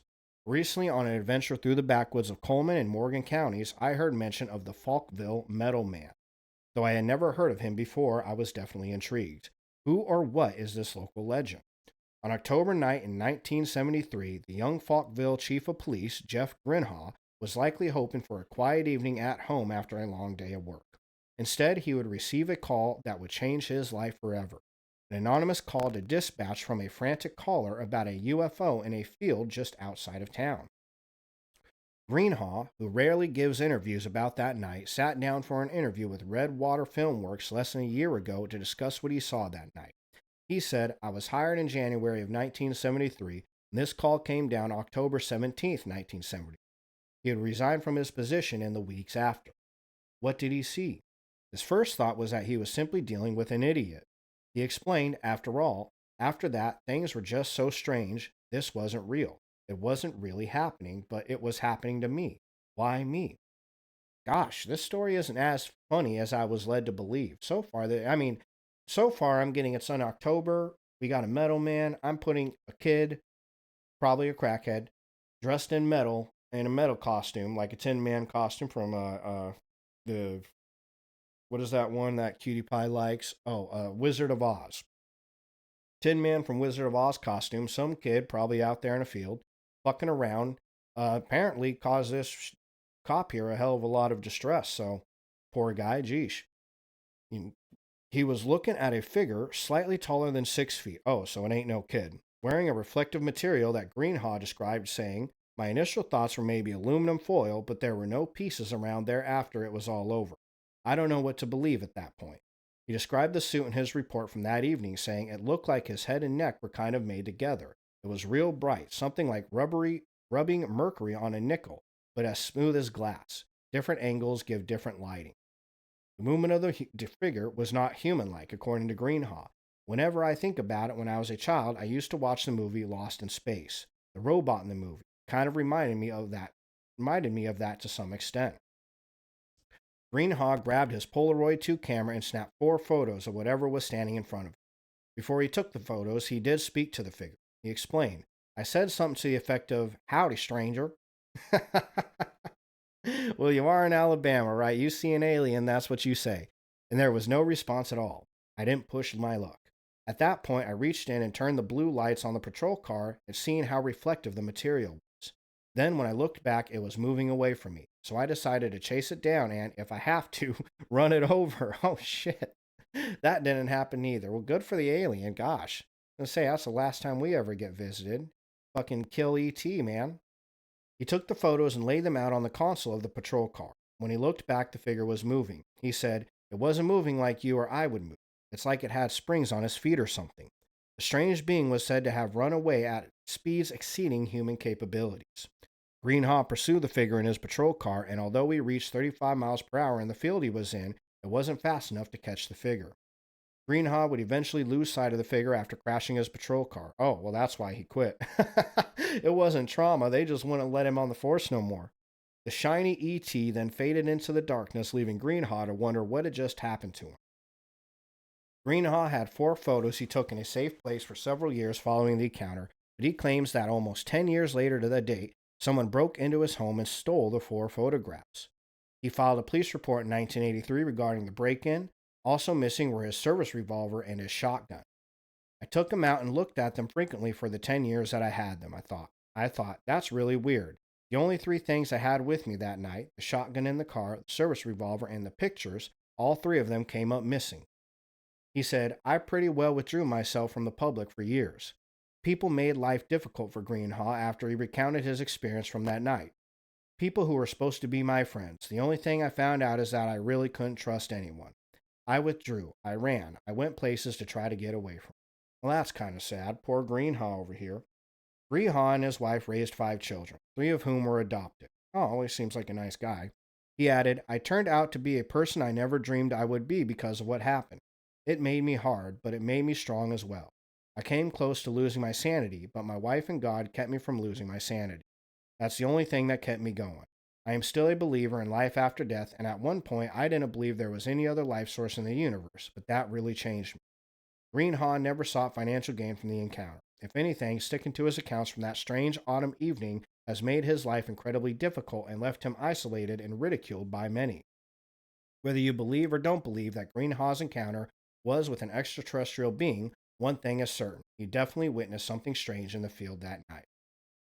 And we got no pictures of it, but this is the closest one anything got, right? And if you saw anything like that, my bet is a kid in a Tin Man suit. But there you have it. That's the Metal Man, the Falkville Metal Man, ladies and gents. And that is our last cryptid of the night. So I'm definitely getting a little tired. I think I'm about 30 minutes over on my stream, but it was all good. It was fun to sit and chat about this stuff. It was fun to sit and chat with Cutie Pie and Bundy too. I always like when people tune in and talk with me. It's kind of nice. Makes the time go by a lot faster too. But anyway, there you have it. Anybody who watched the stream live, I appreciate you tuning in. And anybody who finds us on YouTube, I also appreciate you tuning in. Thank you for watching, and I hope you enjoyed the content that I had for you today. That was my stream on Alabama cryptids. Stay tuned, because next month, on the first Wednesday of the month, we'll be doing another state and all the cryptids in that state. I haven't made the cards yet, and I don't know off the top of my head what it would be. It would be Alaska. It would be Alaska. So Alaska will be the next state we do cryptids on. And I have a feeling, because it's Alaska, and even without cryptids, a lot of fucking strange shit happens up there. So it's pretty much like the Alabama of the tundra, right, if you think about it. So we're going to be heading up that way to talk about cryptids. That'll be the first Wednesday of next month. So I hope you enjoy this type of stuff. If you do, make sure to look out for that episode. If you like wildlife-related stuff, I do Wildlife Wednesdays every Wednesday. And next Wednesday, we will be doing, I got an interesting stream for you next Wednesday. It's going to be a 2-hour stream. I did a whole bunch of research in how dogs evolved from wolves. I don't know why I thought of doing that stream, but I thought of it, and it ended up being kind of interesting. So that'll be on next week's Wildlife Wednesday at 7 p.m.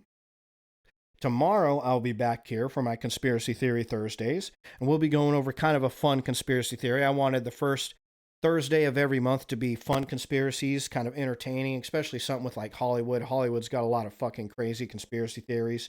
And this one, tomorrow, is going to be Nicolas Cage is a vampire. That's right. People think he's a vampire, and they think they got proof too. So we're going to go over that proof and decide for ourselves if he's a vampire or not. You can tell I'm getting tired, because even my beard's tired. I'm like, beard, just go this way. And it's like, no, fuck you. But okay, that's time for me to log off. So thanks for everybody that watched tonight. Thank you, Cutie Pie and Bundy, for sitting and chatting with me. I really appreciate it, you guys. I appreciate your support. Anybody else who tuned in tonight to watch, thank you so much for watching. And if you watch this on YouTube, thank you for that as well. I appreciate your support. If you like the content, please like and subscribe. And consider checking me out on Twitch. You can come in, hang out with me, Cutie Pie, and Bundy, and do some chatting, because these streams are always a lot funner when I have people to talk to. So I always enjoy having somebody with me. So if you feel like you enjoy this type of stuff and you'd like to come hang out, please come do so, all right? But in the meantime, I'll let you go. You all have a wonderful rest of your night, and I will see you guys tomorrow at 7 p.m. Thank you so much.